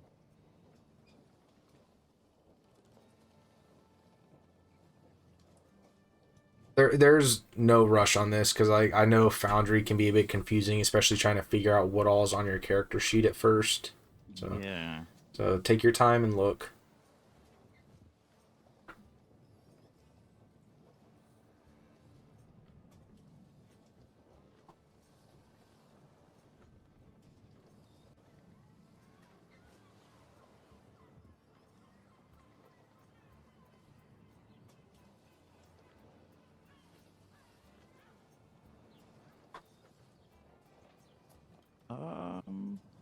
Nope. I think I'll just hold. I'll just end my turn there. All right. For now. Well, now that Remy's turn is over, everybody go ahead and refresh their page just because the chat log and stuff's being kind of weird right now. Like I said, when I was setting everything up and doing testing with the different roles for things over the past couple weeks, I was having a lot of issues where I would try to remove certain roles, but they were just like stuck in the chat log, and then the chat log would start being really weird about shit. And then if I just refreshed the whole thing, it would work fine. Weird.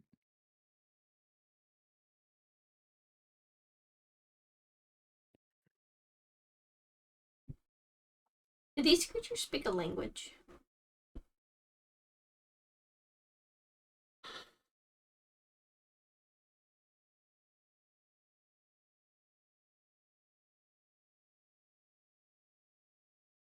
No.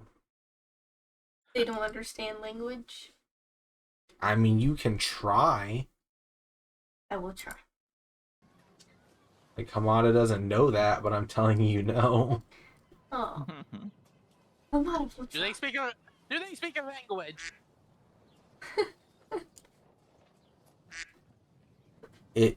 If you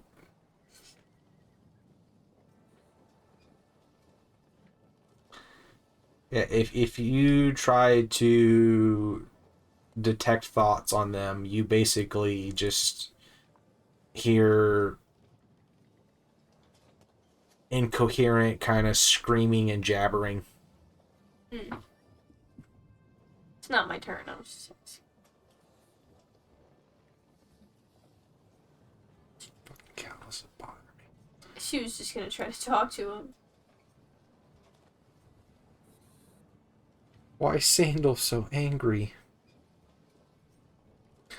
So it is now Jack's turn. As that Sandal Remy just shot fell down and landed on a body and immediately started to try to eat it. How fucking rude of it.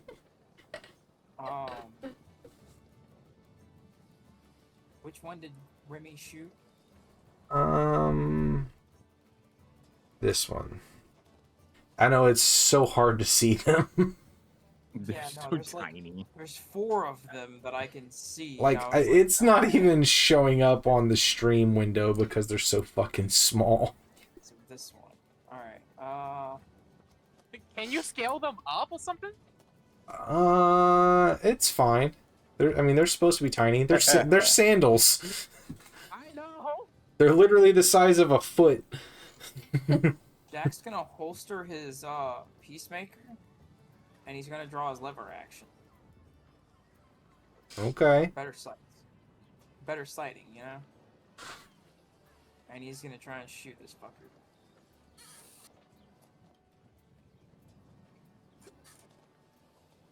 First attack of this turn gets advantage. Definitely hits. And it's non-humanoid, so he does... An extra D10. So just put what? Just put plus one. 1d10? Yeah, just put 1d10 in the situational bonus for the damage roll.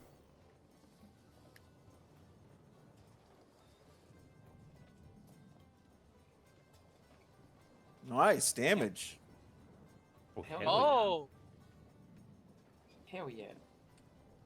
As you holster your sidearm and pull out your lever gun, aim and take fire. First off, Remy, make a history roll. And History. Jack, as that thing has landed on this dead body and you absolutely blow this sandal apart, you also just blow a massive hole. Oof. You blow a massive hole in this dead human body. And just kind of blood, just Tarantino style, just gushes out and fountains everywhere, spraying the people that are still nearby and running away.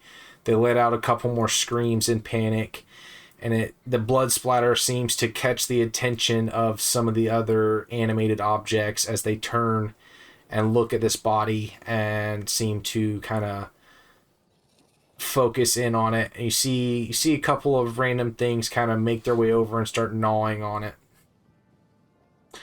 Jack's just gonna kind of, alright, that'll work. Remy, you have never been around a firearm before.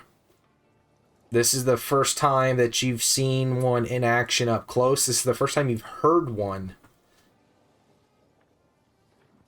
Remy will look at Jack and even though his eyes are silver, you feel like you see stars in his eyes. Like he's just in awe. Jack's just gonna, you know what, kid? You stick around. I might teach you how to shoot. I can make him a gun.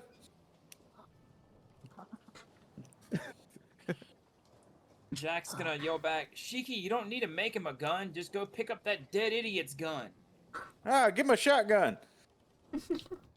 Yeah. Give me that. Give me a shoot gun. The cops have already confiscated Maurice's gun and picked his body up and thrown it in the harbor. What God losers? damn. I was gonna like fucking Rennie Yes, died to in the water. They started to I do should've that. grabbed. They started to do that pretty much immediately after y'all walked past and Cheeky stepped on it.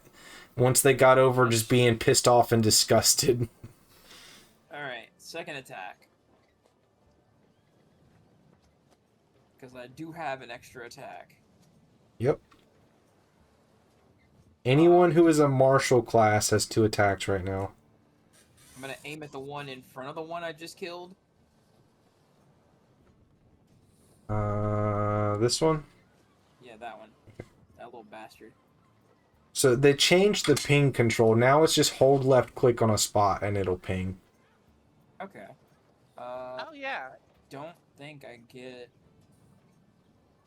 You don't get advantage on the second shot, but you do still have the do still have the damage bonus.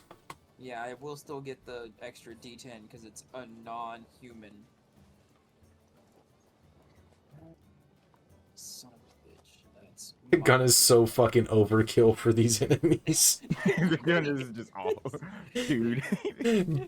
That's like I a read shotgun to that. a rabbit. Like what I, are you I doing, was like brother? looking at my weapons and I was like, it did. Oh, Sees small Okay. little animated objects running around trying to eat people. Immediately pulls out the big game rifle. And roll. Hell Oh yeah! my god. Just a moment. Literally. I'm gonna let you know right now. You don't even have to roll for it. No. It does triple damage instead of double. Splintered. Yeah, that sandal immediately blows apart, and subsequently, the round also takes another large chunk out of this body and sends blood fountaining around it again.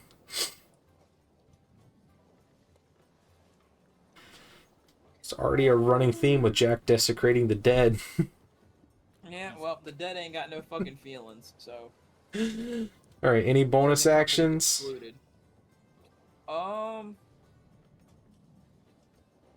Can I shoot again? Actually, yes, because monk. Oh no! Oh yeah, that's right. He's a monk. Who's kidding? But okay, cool. Jesus fucking Good lord. I'm feeling sorry for the enemies. Me too, a little bit. I'm not gonna lie. Is this sandal right here alive? Yes. Okay, we need to mark this one. Oh And yeah, this hold one. on. Oh no, he's right. That one's dead too. Which one? Cause that's the one right here. The first one. Uh, Cause that's the first one I killed. yeah, my bad. I know you're good. Yeah, I'm gonna attack this one. Oh my god. I'm dying. Oh, okay, no, There there it we is. go. The There we go. balance. It was coming. You The had a good run, enemy's guys. reaction.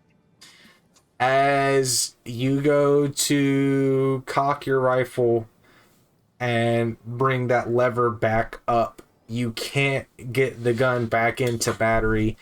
As you look it over, you realize that you have had a failure to eject, and the last cartridge you fired is kind of smashed inside the loading or inside the bolt group right now, and you are not going to be able to fix it on this turn. Yeah, no, that's Can I- fine. Can I use a reaction during that point? Or what? For swinging a missile. Oh shit. Just a moment. Swinging a missile. Advantage on the moment choose checks and allies attack provides. Miniature arcane element targets just the allies attack misses. Yep, go for it. Attack. Roll a normal. That definitely hits. Since we're doing level since we're level 5, I do 2d4. Yeah.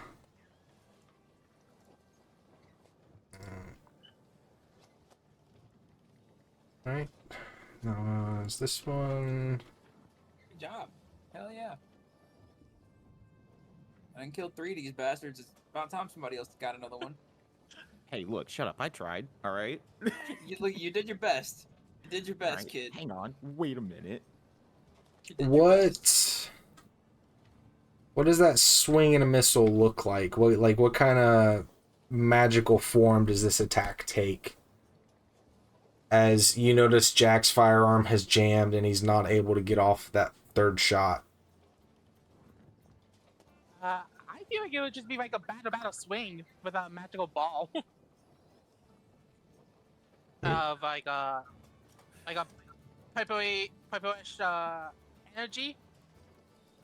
Right? You just shoot a bolt of purple energy at this sandal, and you cause it to kind of fly up in the air and comes crashing back down to the ground. And you see that 2 of the 3 connection points of the strap of the sandal are severed, and the thing is kind of just spinning around in a circle, jabbering. It seems to be a little bit disoriented. And with that, it is now Lyric's turn. Okay. Hold on, let me pull up my sheet again, if I can. Does anyone have like a non-magical weapon? Remy has no I ha- weapon. I have a magical weapon. My weapons are technically non-magical, but also magical. No, your So- katana is definitely magical, and your proficiency with firearms, they might as well be magical. So yeah, I don't think anyone has a non-magical weapon. No.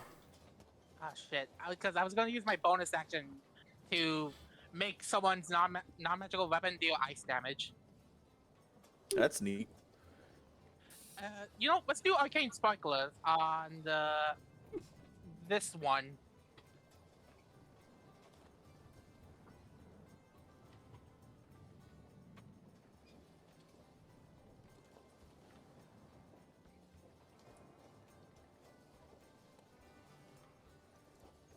That misses as you throw out that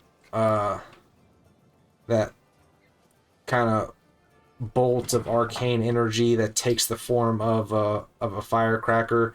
It lands amongst this swarm of objects and just kind of harmlessly detonates.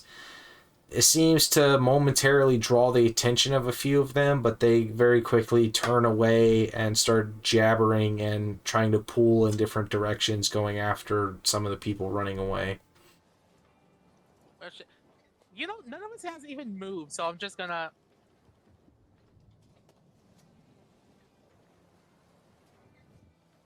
So Yeah. as you make your way around these barrels, you see that several people have... What can I do? You see that several people have ran down this way from the wagon and are being chased by various objects.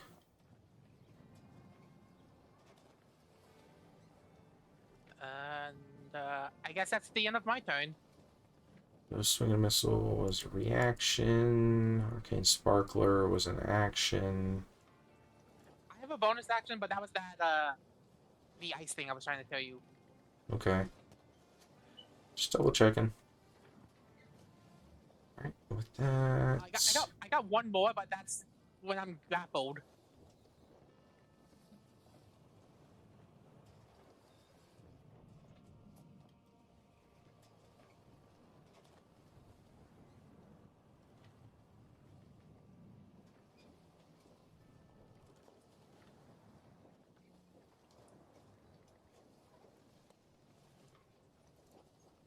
Oh.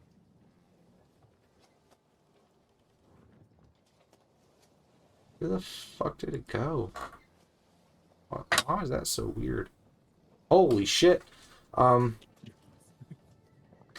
So as you run around these barrels and see several of the people off the boat panicking and running down this way, one of the dock workers who still hasn't quite processed what's going on and is still kind of standing amongst these barrels and boxes, he still is holding a crate in his hand as you see this swarm come clambering over this pile and several objects leap off the top of this stack of barrels and smash into him and take him to the ground and start ripping him to pieces as he starts screaming in panic.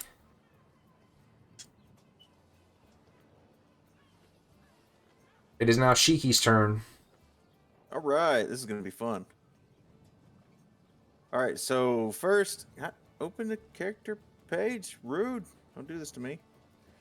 I'm going to utilize my boots of striding and springing to leap into the fray. As I do so, I will also be activating my fancy Iron Man samurai armor. Iron That's Oni already time. equipped. Yep, Iron Oni time. So here is the boots. Oh, I didn't mean to post that twice. All good. Let me fix that. I got it. And I will leap 75 feet into the middle of them. As I'm coming down, I will stab the green tyrant into the ground as I activate Thunder Wave. Hell yeah. So basically centered on you. Centered on me, yeah. Oh, I was going to do that, but yeah, you got it. Oh. Ah!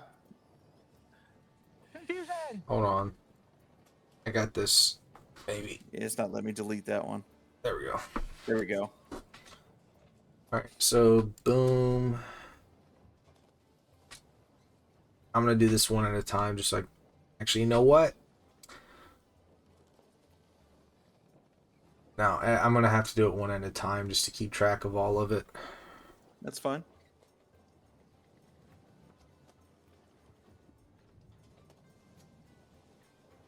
Oof, one of them made it. Ah!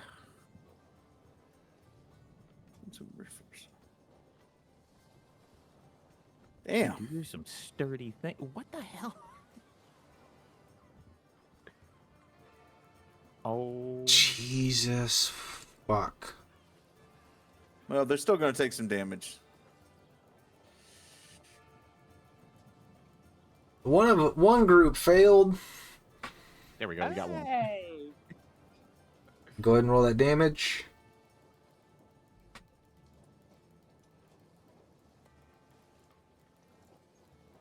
The ones that succeeded take half damage. The one that didn't takes full damage and is knocked 10 feet away.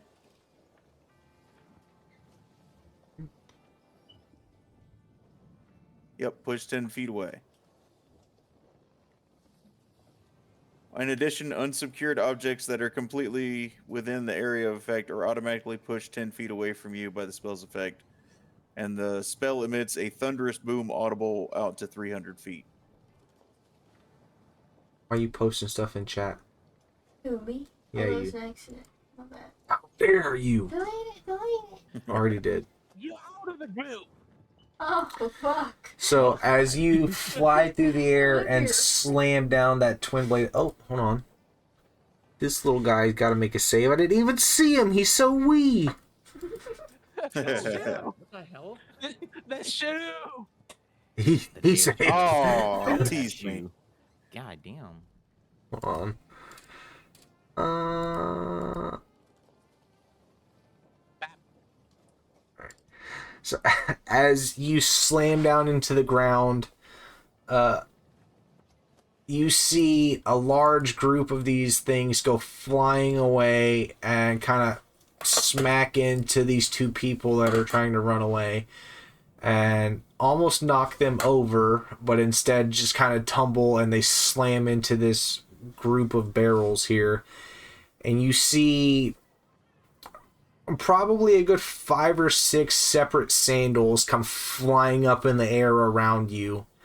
And all of the other things kind of just shudder from the impact and collapse to the ground for a moment before springing back up. All right. And then I will activate with my cantrip mastery Booming Blade. What? Why does it say MIDI damage on 2 options? What do I do? Hold on, let me look at them. It doesn't tell me what the difference is. They've named the same thing. I gotta go into the edit and actually look. Hold on. That's fine. What the fuck?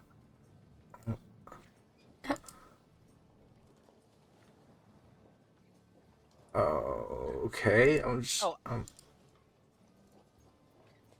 All right. Re-click it. One of those literally did nothing. There we go.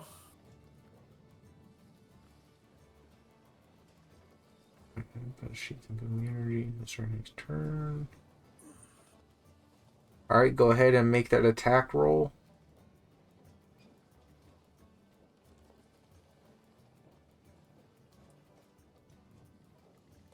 Nope. Damn. Damn. Why did you have that ready? That was so I have all my dice customized for successes and failures.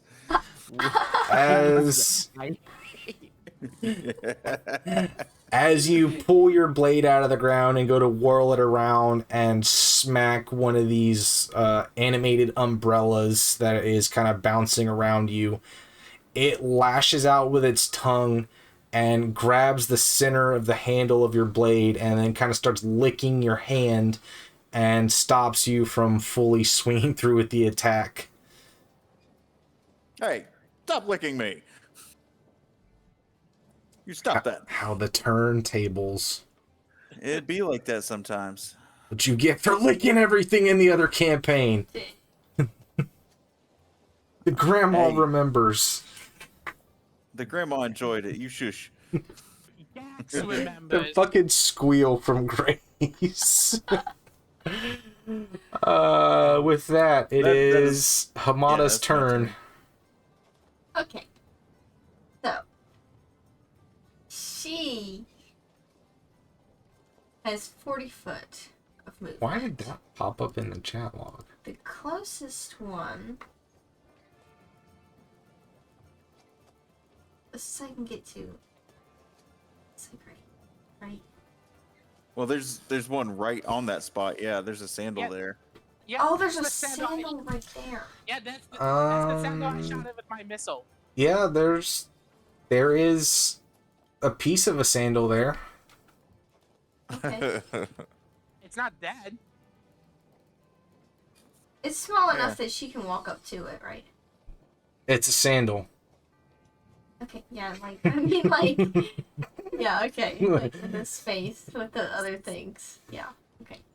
I'm gonna, like, rush up there, and that one, I'm probably just gonna step on, to be honest. Like a bony foot, kind of heel in, smushed down like a cigarette. Looks like it's pretty close to done, anyway. Make a roll. Okay, you want me to actually roll for this? Okay. With your movement. Give me a moment. Skeletal blade light? I would use my foot as the blade. Give me a moment here. Make a low. Yeah. Unweaponed foot instead of unarmed attack. Weapon. Make an athletics check as you come running in. Gotcha.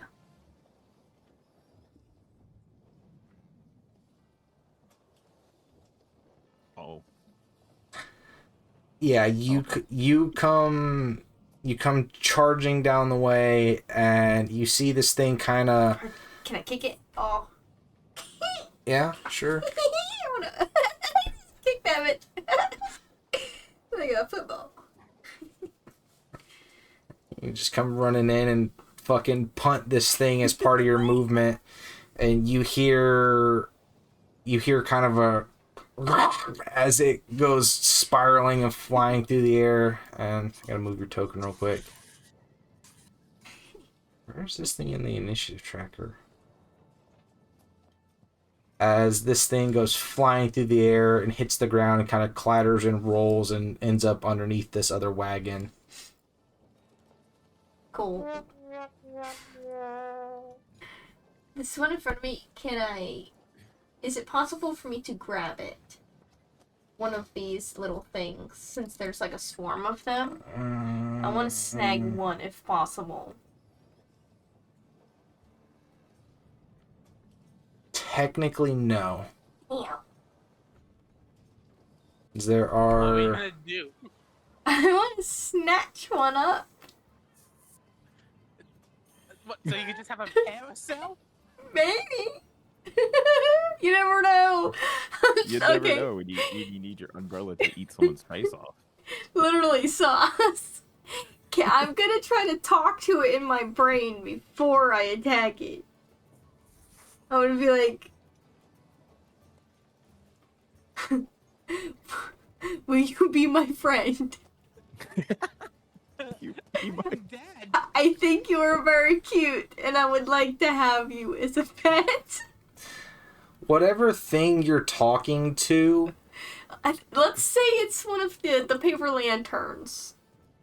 okay, its gaze follows the sandal flying through the air overhead. And as you are trying to speak to this thing, you have no mental contact. There might as well be nothing there, and you just hear this lantern, like you physically hear it, not mentally. You hear this thing just as it's watching this sandal sail overhead. And after a moment, it sees the sandal land and clatter and roll underneath the wagon. And then it just starts turning around, looking for something to gnaw on. At this point, this body is just covered in sandals and other things that are ripping it apart. And deciding that it's not worth the effort to try to muscle its way in, it turns and sees the next best thing, which is Shiki. And it's paying no mind to you. Yes. Alright, well, I'm gonna... Since it doesn't understand what I'm saying, I'm gonna... In my own head, I'm gonna be like, damn, we could have been besties. And then I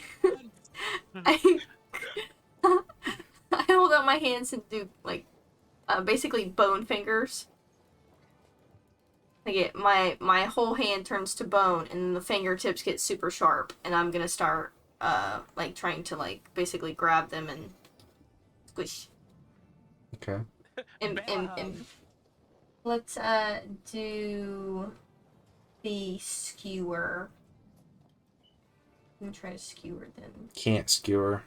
Can't skewer? Skewer constitutes a grapple. These things can't be grappled. Yeah. Okay. Well, I'll just go in with the skeleton blade light. So to clarify, you're just coming in not like Baraka blades, but just kind of like sharp fingertips just slashing at these things. Yeah, just like, Okay. I'm gonna let my whole hand be, out. Out being skeleton. Okay.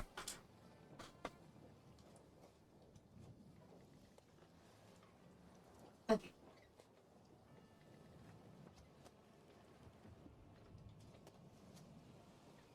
Definitely hits. I'm attacking the group. Right in front of me, always.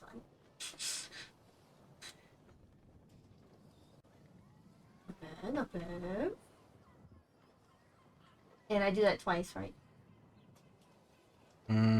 Yes. I guess you could say I'm just coming in like slashing. Like Catwoman. Wolverine. Oh, damn. That She ain't hits. playing around, bitches. God, Jesus, you won't be my friend? Fuck you. For real. Get fucked. Be my friend Remy or is like, I die. am glad I let that lady pick me up. Remy's like, I am so happy. oh. So Remy just grabs Jack and is like, Hey, don't make her mad. Jack just. Kid, I long since learned don't make women mad. But I'm especially not making that one mad. reminds me of my ex-wife. Hey, don't talk about my sister like that. It's amazing. So, pissed off at the rejection, you immediately slash through that one lantern and it falls to paper ribbons.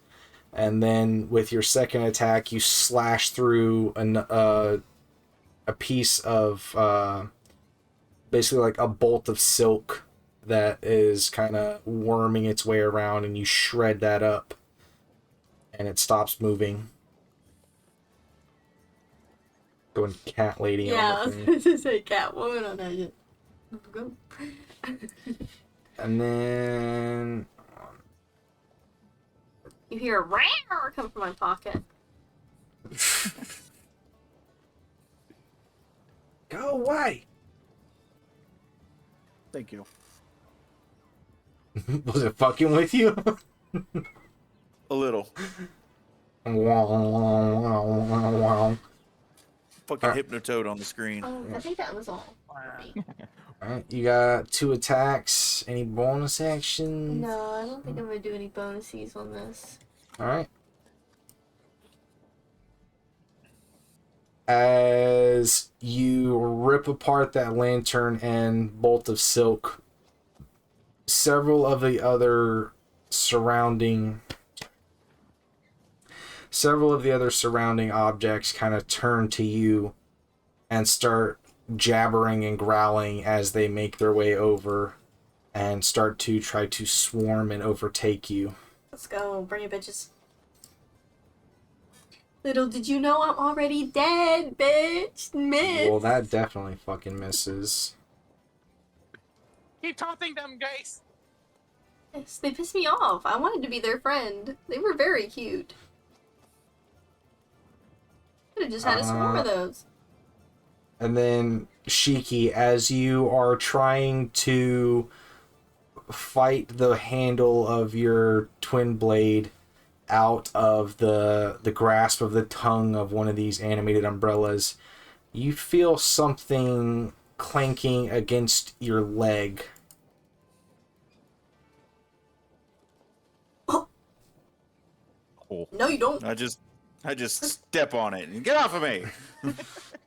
It's giving you a Fucking nice kick it just sound. instinctively. Just wah! Fuck off of me. I'll let you go ahead and roll a reactionary attack. Okay.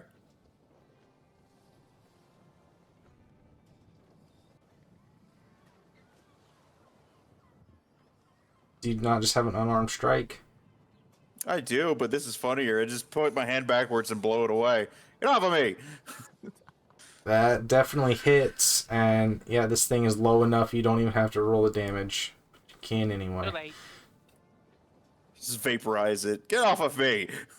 Yeah, you take your offhand away from the handle for a moment and literally just look down to see this thing trying to bite through the creases of your armor, or the greaves of your armor, and you just blast it, and it lets out kind of a high-pitched squeal as it flies back and goes skipping across the cobblestones and slams into a barrel next to one of the dock workers who still hasn't quite processed what's going on. He sees this thing, sees the fight going on, and he starts to turn and run away with the rest of them. He don't know what's happening, but he knows he's getting the fuck out of Dodge. Alright, top of the round.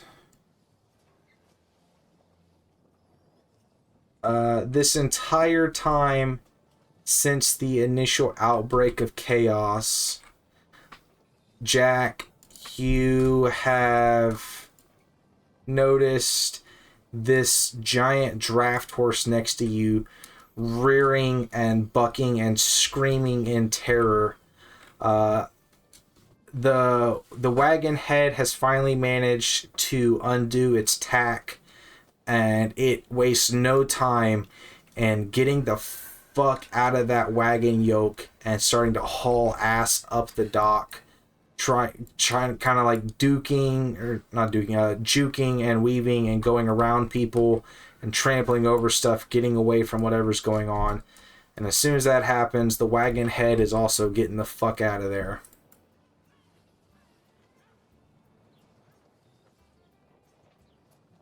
Fair enough. Blue, blue, blue.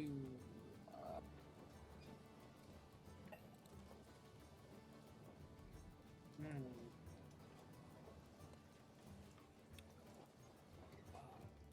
Lord. So we've still got things trying to kill us.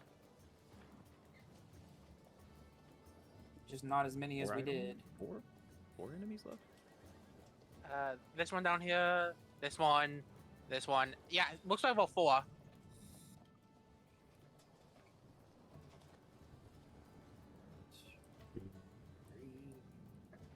So while all this is going on and the crowd has dispersed more out of the area, Hamada, you hear it very keenly since you're so close to the wagon.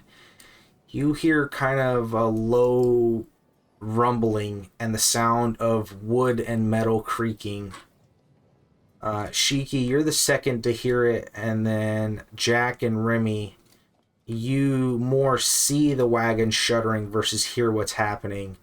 Lyric, you are not in line of sight for this, and you're too far away to hear it in the panic.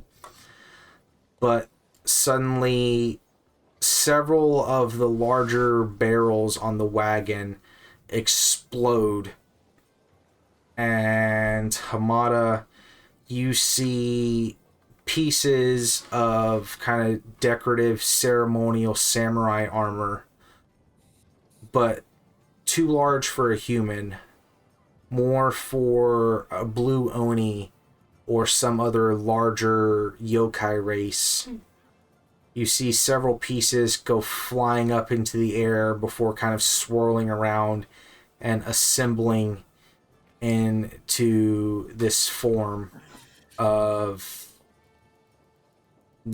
basically just a suit of armor, but you can see kind of wispy tendrils of smoky magic in between the pieces as it is floating there before coming back down to the ground. And it immediately starts looking around for a target, doesn't seem to pay any mind to the people running away in terror, but instead focuses on Shiki, who is surrounded by several of the other smaller animate objects. And then landing on the shoulder of that suit of armor and then dropping to the ground, you see this strange looking ceremonial doll. And then very slowly, and you immediately, like, even with everything going on, you can't help but notice the quality and the beauty of this silken kimono that kind of floats down and drapes over the shoulders of this suit of armor for a moment before slithering to the ground very serpentine-like and then standing upright as if somebody's inside it. But again, all you can see is this kind of smoky tendrils of magic.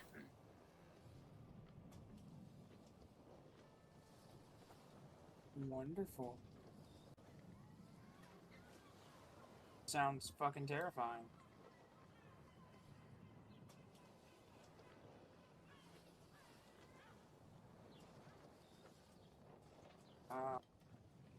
Let's see.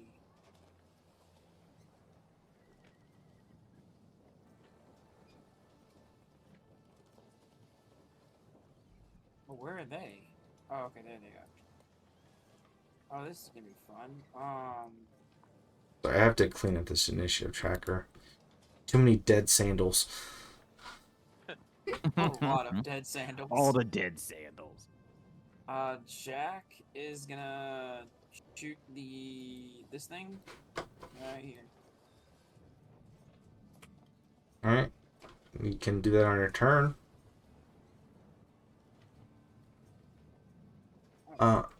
So... Hold on, is that the right one? Okay.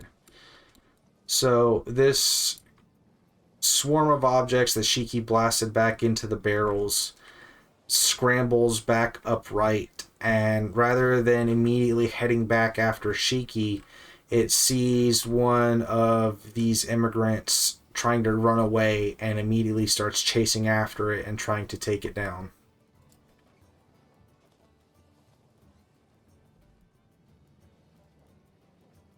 Damn. Oh my Man, god. these people are Swarms do not like Poor people. bastard. Oh my god. Sucks to be that dude. You know, it's great to be a main character right now. That Under NPC. Oh god. guy's dead. He is dead. He's not going to be in session 2. He is immediately taken to the ground, screaming and shouting in absolute terror as these objects start to bite him and rip him apart. I can only revive 2 of these people, and I don't think they want to be revived because they'll remember every instance of this. Oh no. Imagine being eaten alive and then you get revived and you remember every second of being eaten alive. Exactly. I think that's a fate worse than death. That's horrible. Just kill me again at that point. Just a moment.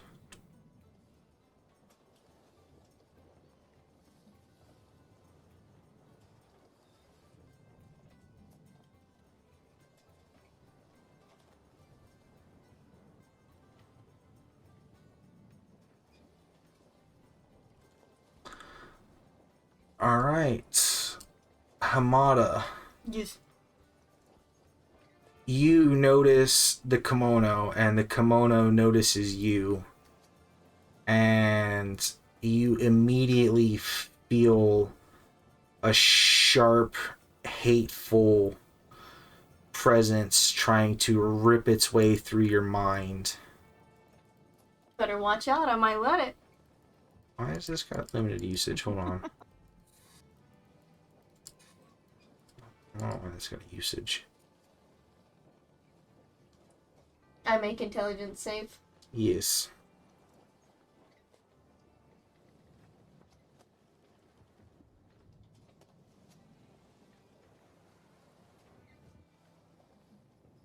Fuck off. That's good. It teased that free. Man, What's easy to one more? Well, she said, aw. She was like wanting it to fail. Oh man. Yeah. Oh, man, It's I was hoping to pretty. slash my You feel this thing trying to probe your mind, but you manage to resist. Can I probe it back? What are you specifically trying to do? Ask it if it wants to be my friend. What's with you and making people try to make Look, enemies shut your up. friends? No, shut up. Let her do this because look what happened to the last thing that said no. Okay, let's just. If it's do it. probing my mind, I'll just let me get in there. You got a mind on you if you're trying to probe mine. As you try to... Hey, I'm a bunch of spirits, okay? I'm not against being friends with another spirit in a robe. 'Cause same. You're not wrong. As you try to reach out to this thing and ask it if it wants to be your friend, you feel back in your mind, strip the flesh, where are the bones? I do like some of that. I wear the bones all the time. With that, Strip the flesh sometimes. It's a delicacy for me, really. This is fucking Hamada and the enemy. Yeah, it's all in my brain. If I can hear this shit. Hamada's just having casual conversation. People are dying. all right, Oh yeah, you know. What are you doing for Shiki. lunch after this? Shiki, as you are actively being swarmed by these animated, possessed objects, you are able to deflect and fight off all of their advances as you're holding your ground very well. It is on to Remy's turn again. Ooh, yay. Jack, you're up after this, followed by Lyric. Cool.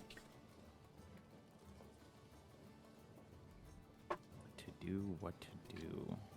Okay, let's see. I like that we got the banjos going in the back. It's real good. Good battle music. Right? I'll have Asian themed music for the next session. I didn't have anything queued up for it. Here. Remy is going to move right there and, you know, whatever. I'm just gonna Eldritch Blast. Because The Warlock you know, staple. the Mouth Warlock beams go. staple. I'm gonna attack that one right there in front of me. I will say that this one is actually kind of over. Oh, it's not gonna let me do it. Oh. That. Oh. All right. So whenever you go to roll the damage for that, so just a moment. Gotta refresh myself. So 1d10. So you would do the damage like normal, but the way we do crits is you do, instead of rolling double dice, you do one full die of damage on top of the roll. So you would do your 1d10 plus 10.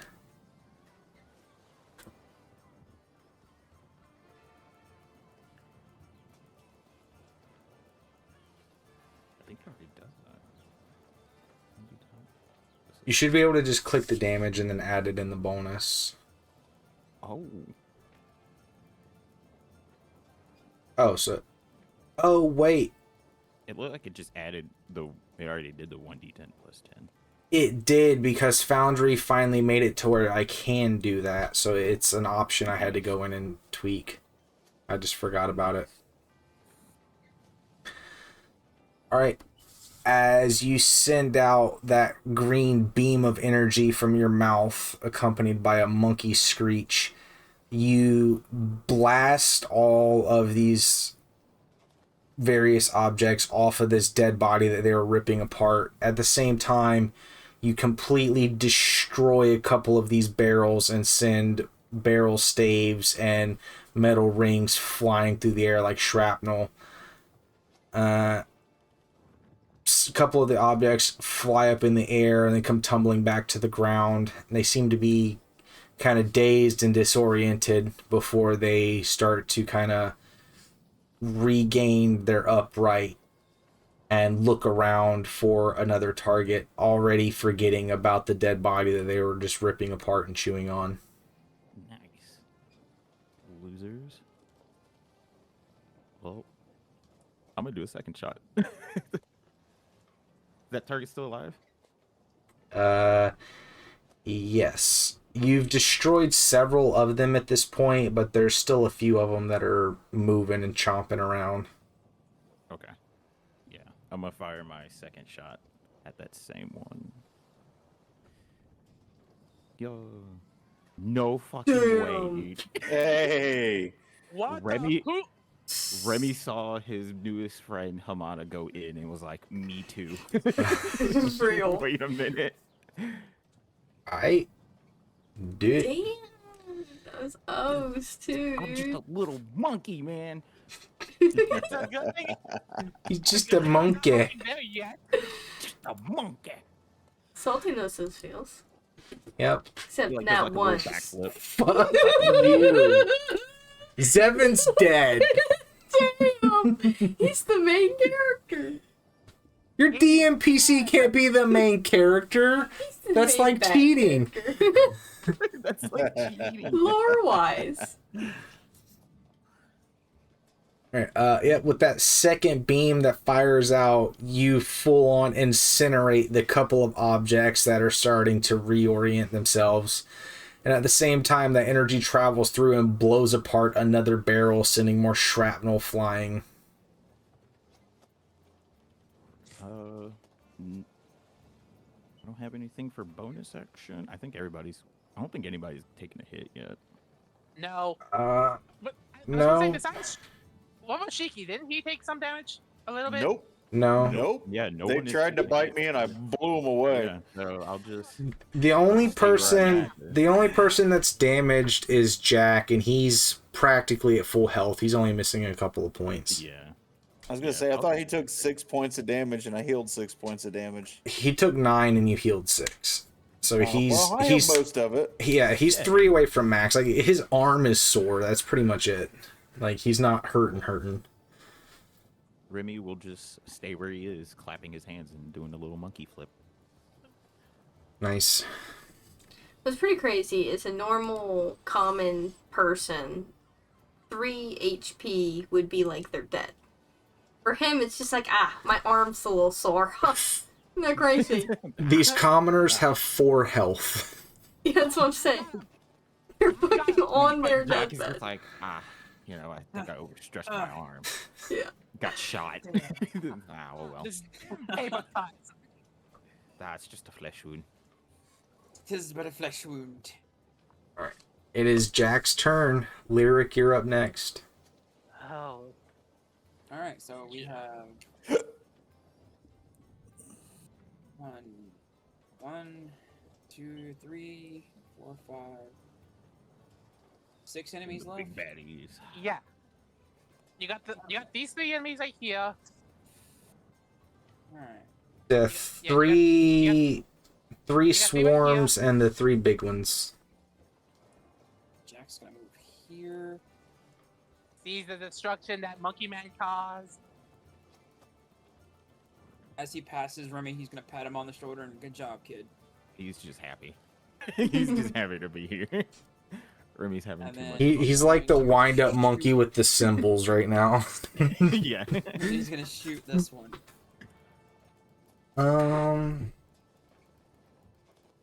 Alright, go for it. First attack, advantage. Oof. Think I'm for advantage. Good thing for that advantage. Yeah. Good thing for that advantage. 15 hits.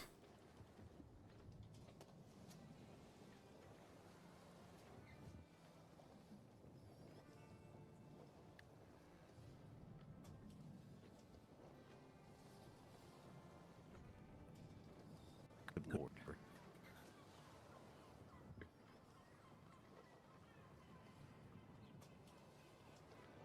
Once more, there is a loud supersonic crack and percussive boom as you fire that 4570 and absolutely blow through another paper lantern, a sandal, and snap the shaft on an umbrella.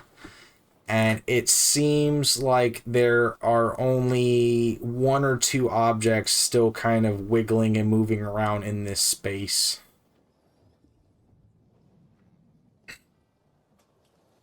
So I almost killed it. Okay. Alright, we're gonna attack again.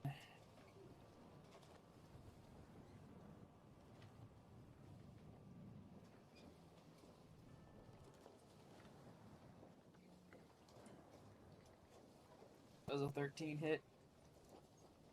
Un momento. A 13 does indeed hit.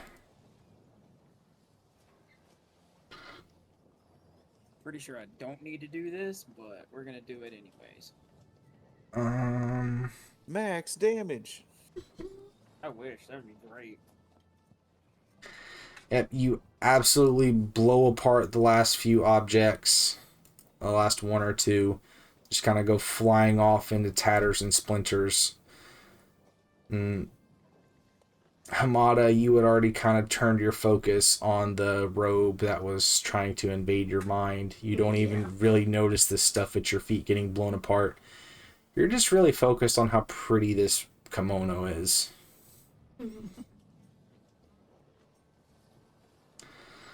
Alright. Anything for Jack's bonus action?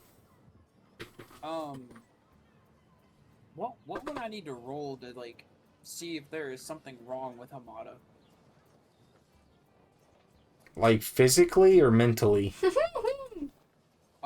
Either, because she just kind of stood there and didn't do jack shit with this fucking thing beside her. Yeah, I attacked it. She attacked it and then Yeah. she stopped. Pretty real. Roll insight. See me get distracted, I guess. Ooh, pretty robe. Nope, you don't notice Wow. shit. Damn it. Wow. Motherfucker. Jack is just staring at her. Women are a fucking mystery, my guy. Who knows what they're thinking? Not even them. I'll take it. Fair enough. Jack's just gonna shoot this one. It's the cursed wisdom again. Yeah, it is. I'm irritable. No, it's just Fucking irritable. it's just women. They'd be like that. A bonus action is gonna be to shrug and shoot this one. Okay. I expect you guys to read my mind because I read yours. Duh.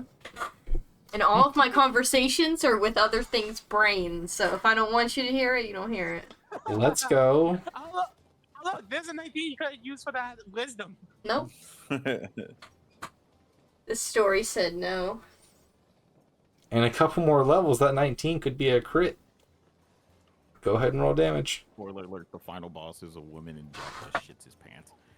He's like, I don't No, know what to Jack do, just guys. fucking Jack just kind of stands there Whoa. and just goes, huh. Oh, wow. Whoa! Dude, that was cool. The Mark of the Beast. That was pretty cool. I'm gonna have to clip that later.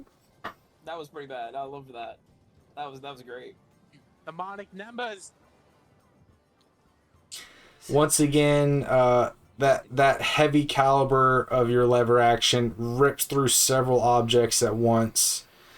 But there's still probably 5 or 6 things that are upright and trying to come after Shiki. And you do notice in the moment that one of the little sandals in this group has turned around and started to gnaw on this dead body behind it.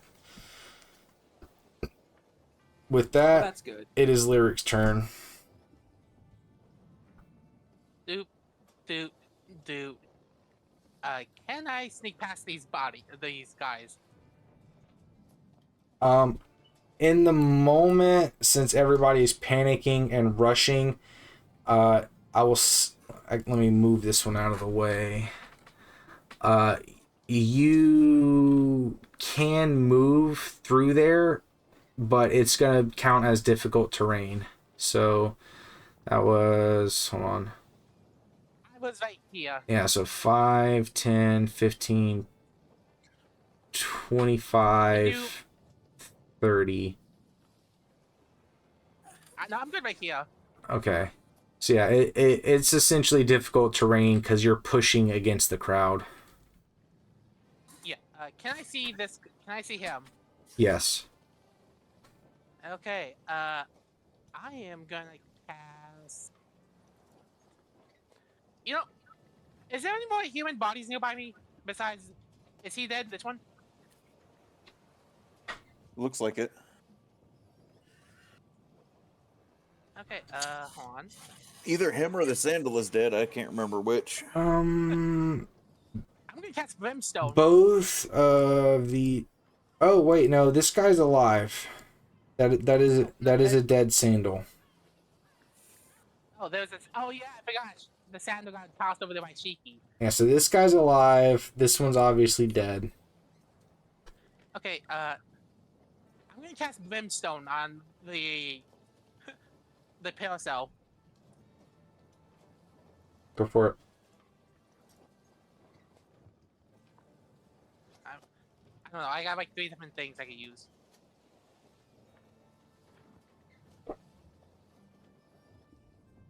Roll.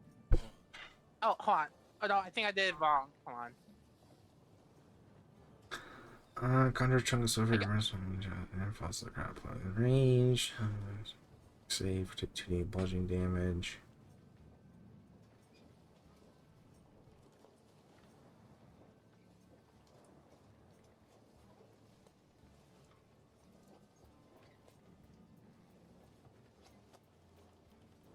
Hold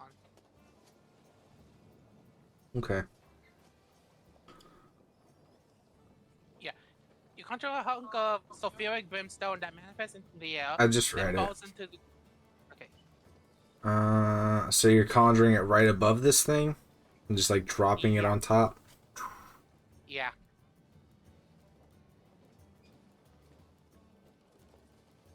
Oh. That is a direct hit. Nice. We love those. Okay, what's my damage I can do with this again? 2d8, yeah. Okay. Damage. Roll. 9 points. Can't fucking speak. 9 points of damage.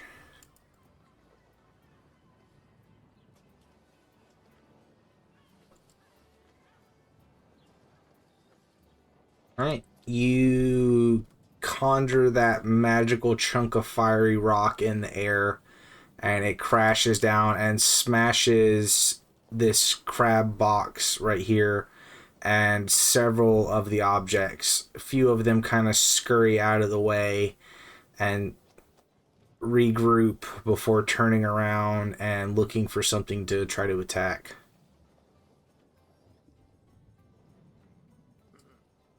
Wish it would actually let me read the shit in the chat log. I do not like these Foundry updates.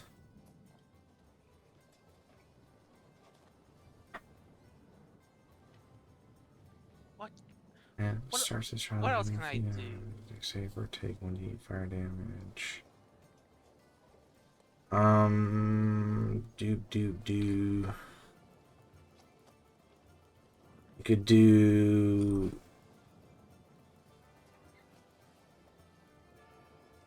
I only got like a few bonus actions, and none of them are useful in this moment. It'd be like that. Yeah. It's me. Sometimes you can't really do anything for your bonus action. Dang. And I guess I'm done for this turn. This is Bardic I Inspiration. was gonna say, yeah, you could offer inspiration to somebody. Got your bard. Yeah, I forgot can- about that. I can also give people Flash of Genius for saving throws and ability checks. Alright, so 1d8 as a bonus action, you inspire another creature within 60 feet. You can see your hero. Creature gains 1 of your inspiration dice. Creature can have only 1 die at a time. Once within the next hour, when the creature fails a d20 test, creature can roll the inspiration die and add the number rolled to the d20, potentially turning the failure into a success. So yeah, you could shout a word of encouragement to somebody. Me? Yeah, that's what the inspiration does. Yeah. Hold on. I think I'm good for now. I'll try to do that next turn.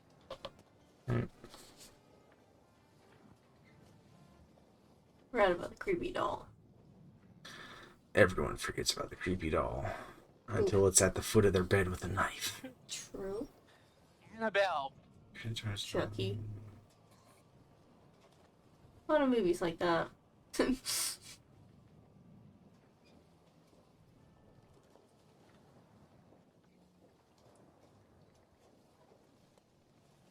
For me, it was Santa. Santa. Yeah, it's Santa Not Santa's doll. little helper. Yeah. Pretty rough. Christmas must have been a horrible time for me. You know, it was all good once we got rid of that doll. Oh, that thing was evil. Good lord. Mine was Furbies. Ooh, those are pretty creepy. I don't like them. Was it little poo poo now or something? I don't know. I think they all should just be burned. All right. I need. I need Shiki to make that wisdom saving throw. Uh-oh. You don't have to worry about anything. If that was Jack, he would have died. That's rude. You know it's true. Maybe, maybe not. Maybe I'd live. I love how he didn't even give you a chance. Like, nah, yeah, you would have been under control. Nope, you just straight up die. Dead. He's dead, dude. Damn. Poor Jack. R.I.P. in peace. So Matt has the devil's luck, and Vin and I just have shit luck. I consistently roll worse than Vin. I will say that. It doesn't matter if I'm DMing and it's for a monster or an NPC, or if it's for my own DMPC. Like, I roll like ass. It could all be interpreted into the story. I mean, there's been Let the times where story it unfold. works out good. Anyway, Cheeky's turn. All right, so for Shiki, I am going to use an action to summon forth the Abyssal Vice. But also, I get to choose how big he is. And I'm going to make him a large creature. Neat. That will take all of your sorcery points. I think you have to spend sorcery points to make it bigger. It doesn't say so. Hold on. It says you imbue your spirit with further power. When you manifest your spirit, you can choose one additional boon without spending a sorcery point to gain it. In addition, when summoned, you can choose for your spirit's base size to be medium or large. If manifested as a large spirit, the reach of the spirit grasp attack is increased by 5 feet.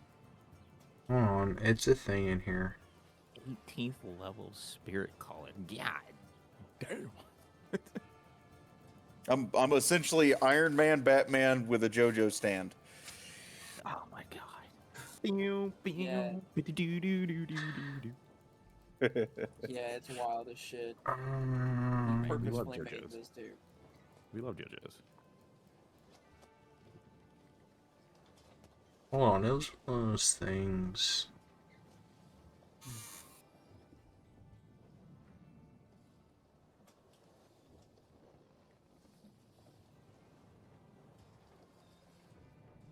Oh, okay. So yeah, it was the final form thing. Why is that not showing up on your sheet when I'm looking at it? What the fuck? Shows up on my sheet. It's in passive features.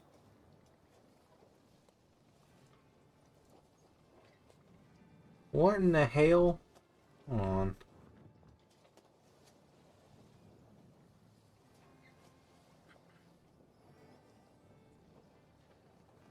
Oh, there it is. I'm just fucking blind. It's okay. We forgive you.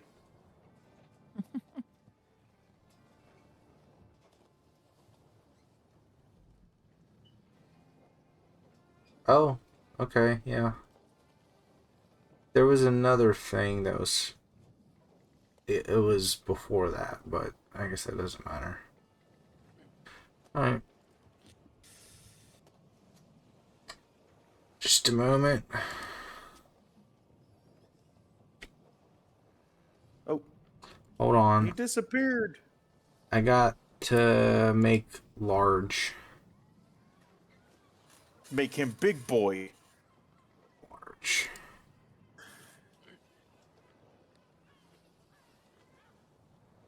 Yeah. I completely forgot I had this item. The my ring. What time of day is it? I would say it's like midday right High now. noon. Yeah. Like, daytime? Because I figured my vein Alright. does. Because I figured my vein has special effects depending on what day it is, what time it is. What the effect do? If it's daytime and the sun shines brightly in the sky, you are at your strongest. You gain a +1 bonus to AC, and when you deal damage with a weapon attack, you can reroll the weapon's damage dice, taking the second result. All right. So if you punch something or hit it with your staff, it'll potentially do more damage. And yeah, your AC is a 13 instead of a 12. Holy fuck, you're squishy. Jeez. I am indeed. I will also use my bonus action to summon a storm. Why is it putting it in a weird spot? I don't care. You're a weird spot.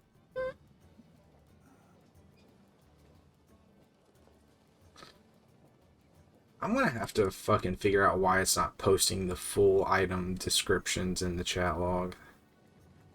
I would assume because mine is ridiculously, No, it's long. it's for almost all of them for some reason.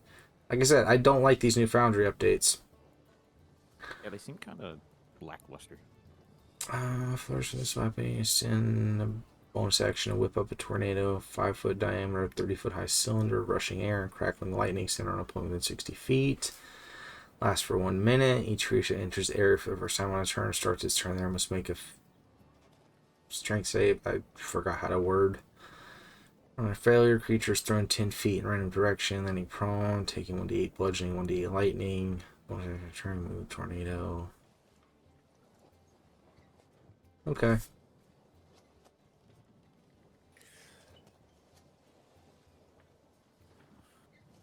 And that's it for me. So now it's Vice's turn.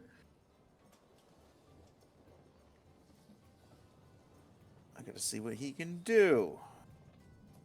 Okay, so he's got. What the crap do? Gotcha. What Mr. Cap do? He can detect things. He's got a fancy attack that actually has a range of 10 feet instead of 5.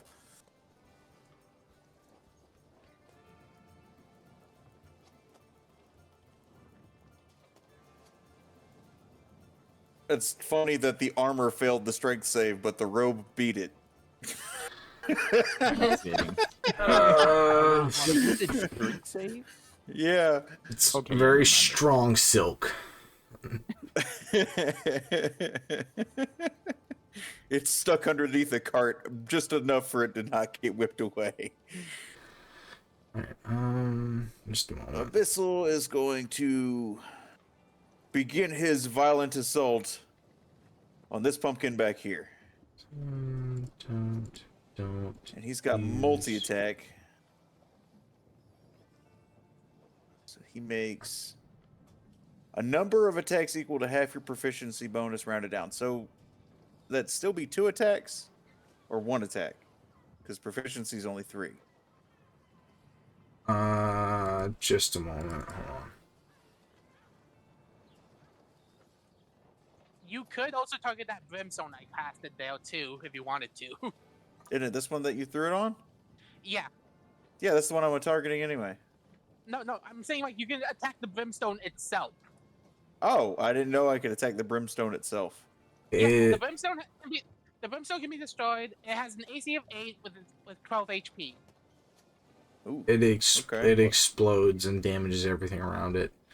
Dealing 1d8 bludgeoning damage. Before Springy. so that 24 definitely hits, but also go ahead and roll the damage for your storm thing. Damage storm. And then the armor gets thrown 10 feet in a random direction. It did 8 damage.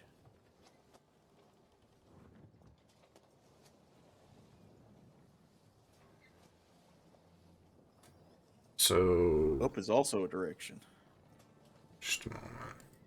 so many directions it could go. Accidentally throws it at Jack. Whoops, my bad. Oh, sorry. Look here, motherfucker. Wind did it, wasn't me. Uh-huh. I don't control where things go when they're in a tornado. Sure, buddy. Pulls out pamphlet. See, it says right here, it goes random direction, not me. Has the user manual for his own stand. So it's 10 feet. Please ignore my name being written on the book. Yeah, about you. He just pulls out a book and it just says "Stand users for idiots." All right. I'm gonna roll a D8 going from north around the compass clockwise. Okay. 7. So boom, boom, boom, boom. It's gonna hit boom, me, boom, isn't it? boom. Oh no. No, he flies into the doll and once well, that was 5, 10. It completely destroys this wagon full of produce and the barrels behind it as you send it flying back. Conveniently, the doll was not in the blast radius. I will say... Why'd you get rid of the tornado? Oh, fuck, my bad. Because I'm dumb. That stays there. I forgot. Hold on. It's okay. These poor people. I just thought about it. Like, we're being ripped alive by just objects, and now there's a fucking tornado and a crab. It was here, right? Giant demon crab, yeah. Okay. A giant fireball. Alright, I'm gonna roll a d6 for collision damage with the doll. 4. Oh. That's fair. So the doll takes 4 points of damage as it is kind of stepped on and knocked over by this armor that gets thrown into the wagon. The wagon is completely destroyed. Go ahead now and roll the damage for that spirit grasp from Abyssal Vice. Let's go. Love to see it. Hell yeah.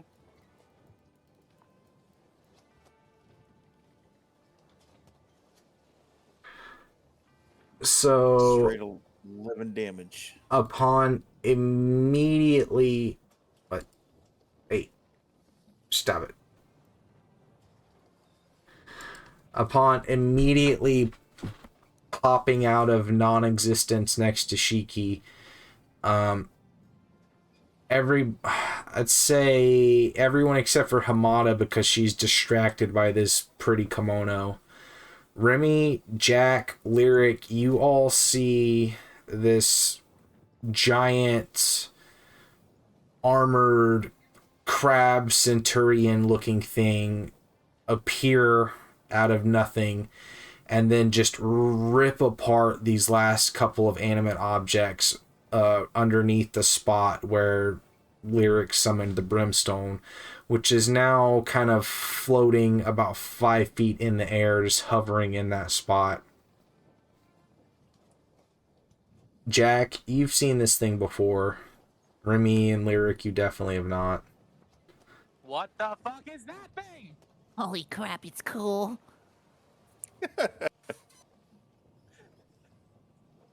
You notice it kind of looks like Shiki, but with crab claws. Is that your dad? It looks like Shiki, but with crab claws and spikier armor. Other than that, it's pretty much the same. Why do I feel like Remy's gonna try to climb that thing? Get out of my Jack's just head. gonna Don't look at it. Oh, goody. That fucking thing. Hey, you be nice to Vice. He's very handy. Yeah, you be nice to Papa Shiki.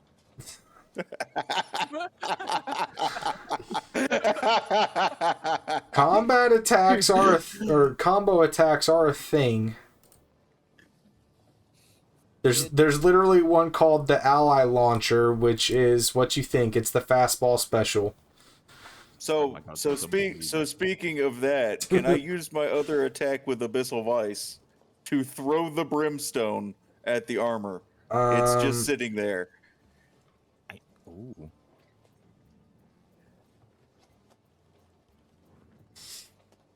The brimstone's just floating there menacingly.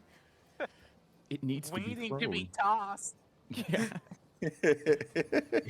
It must fulfill its life duty. I'll allow it. Because I was gonna try my best to just unsummon it after my next turn. But why not just let him use it? Go ahead and have Abyssal Vice roll a. So this is a ranged attack. Roll the attack for a Spirit Rend, but then we'll use the damage from the actual brimstone. Nope. Oh, Oh. his crab claws just break it. Hold on, give me a second. I gotta read this spell one more fucking time. Brimstone? Yeah.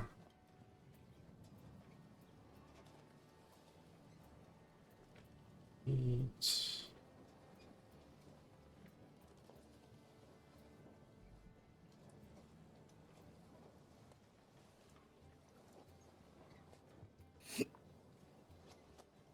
I need Oh, I to. never did choose the boon to give him, did I? I did not. Shame on me. It's okay. I'm still learning how to do things with this class. You'll get it down. Yep. So Abyssal Vice misses. It kind of goes just straight past the armor and smacks into the remnants of this wagon. Destroys the wagon, but the brimstone doesn't quite detonate yet.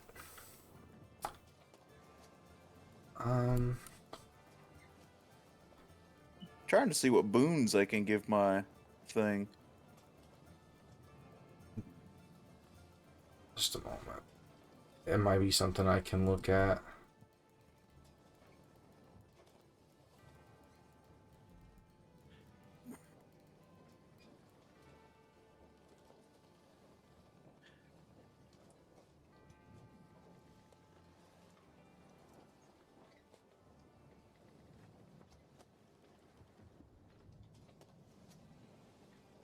Let me consult the literature. Yeah, that's what I'm looking at right now.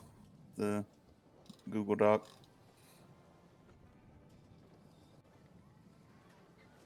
Oh yeah, there's a lot. Yeah. Spirit Boon on page 172 of the book. Resistance. Your spirit gains resistance to one damage type of your choice. Extended stay.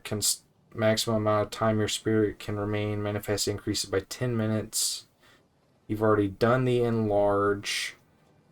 Your teleporter. Your spirit can use its bonus action and teleport up to 30 feet to an unoccupied space. Frenzy. Your spirit has advantage on all melee attack rolls, but attack rolls made against it have advantage. Detonator. When your spirit is reduced to 0 hit points, each creature of your choice within 20 feet must make a dex save against your sorcerer spell save DC, or take necrotic damage equal to 2d10 plus your sorcerer level. Of one mind, you can use a bonus action to see through your spirit's eyes and hear what it hears until the start of your next turn. Devil's Sight. Spirit can see in dim light and darkness, magical and non-magical, to a distance of 120 feet. Enhanced Agility. Your spirit's speed is doubled. Battlefield Squire. After your spirit takes the help action, it can use a bonus action on that turn to take the disengage or dodge action. We give it frenzy. Hmm? Though detonator would be funny. It's like, oh, you beat Vice, and then he blew you and all your friends up. And then he said, "Go fuck yourself." All right. With that being the end of Rumi's turn, it is on to Hamada. I honestly think we should wrap up for the night, man. It's like 11 o'clock and you gotta do stuff tomorrow. This is true. Sure. Fine. I'm down. It don't matter. All right. Well, yeah, I guess we'll pick this up next Tuesday with Hamada's turn. We did not get as far as I thought we would. Combat takes a That's long okay. time, especially when you have a lot of stuff. Yeah. This is true. Boss fight right out of the gate. Not really a boss fight, just kind of an intermediate fight. I wouldn't call it a boss fight considering nobody's been hurt yet. Looks at Jack with his 3 damage. Hey, that was before combat started. That was his fault. That is fair. This is true. Wasn't necessarily my fault, but yeah. Totally your fault. You're the famous one. The boss fight in Nature is Dicey has resulted in people getting literally knocked the fuck out or, you know, deaded and then reanimated minus a limb. See Alexander's biography for this. Alright. Yeah, I guess we'll go ahead and wrap that up for the night.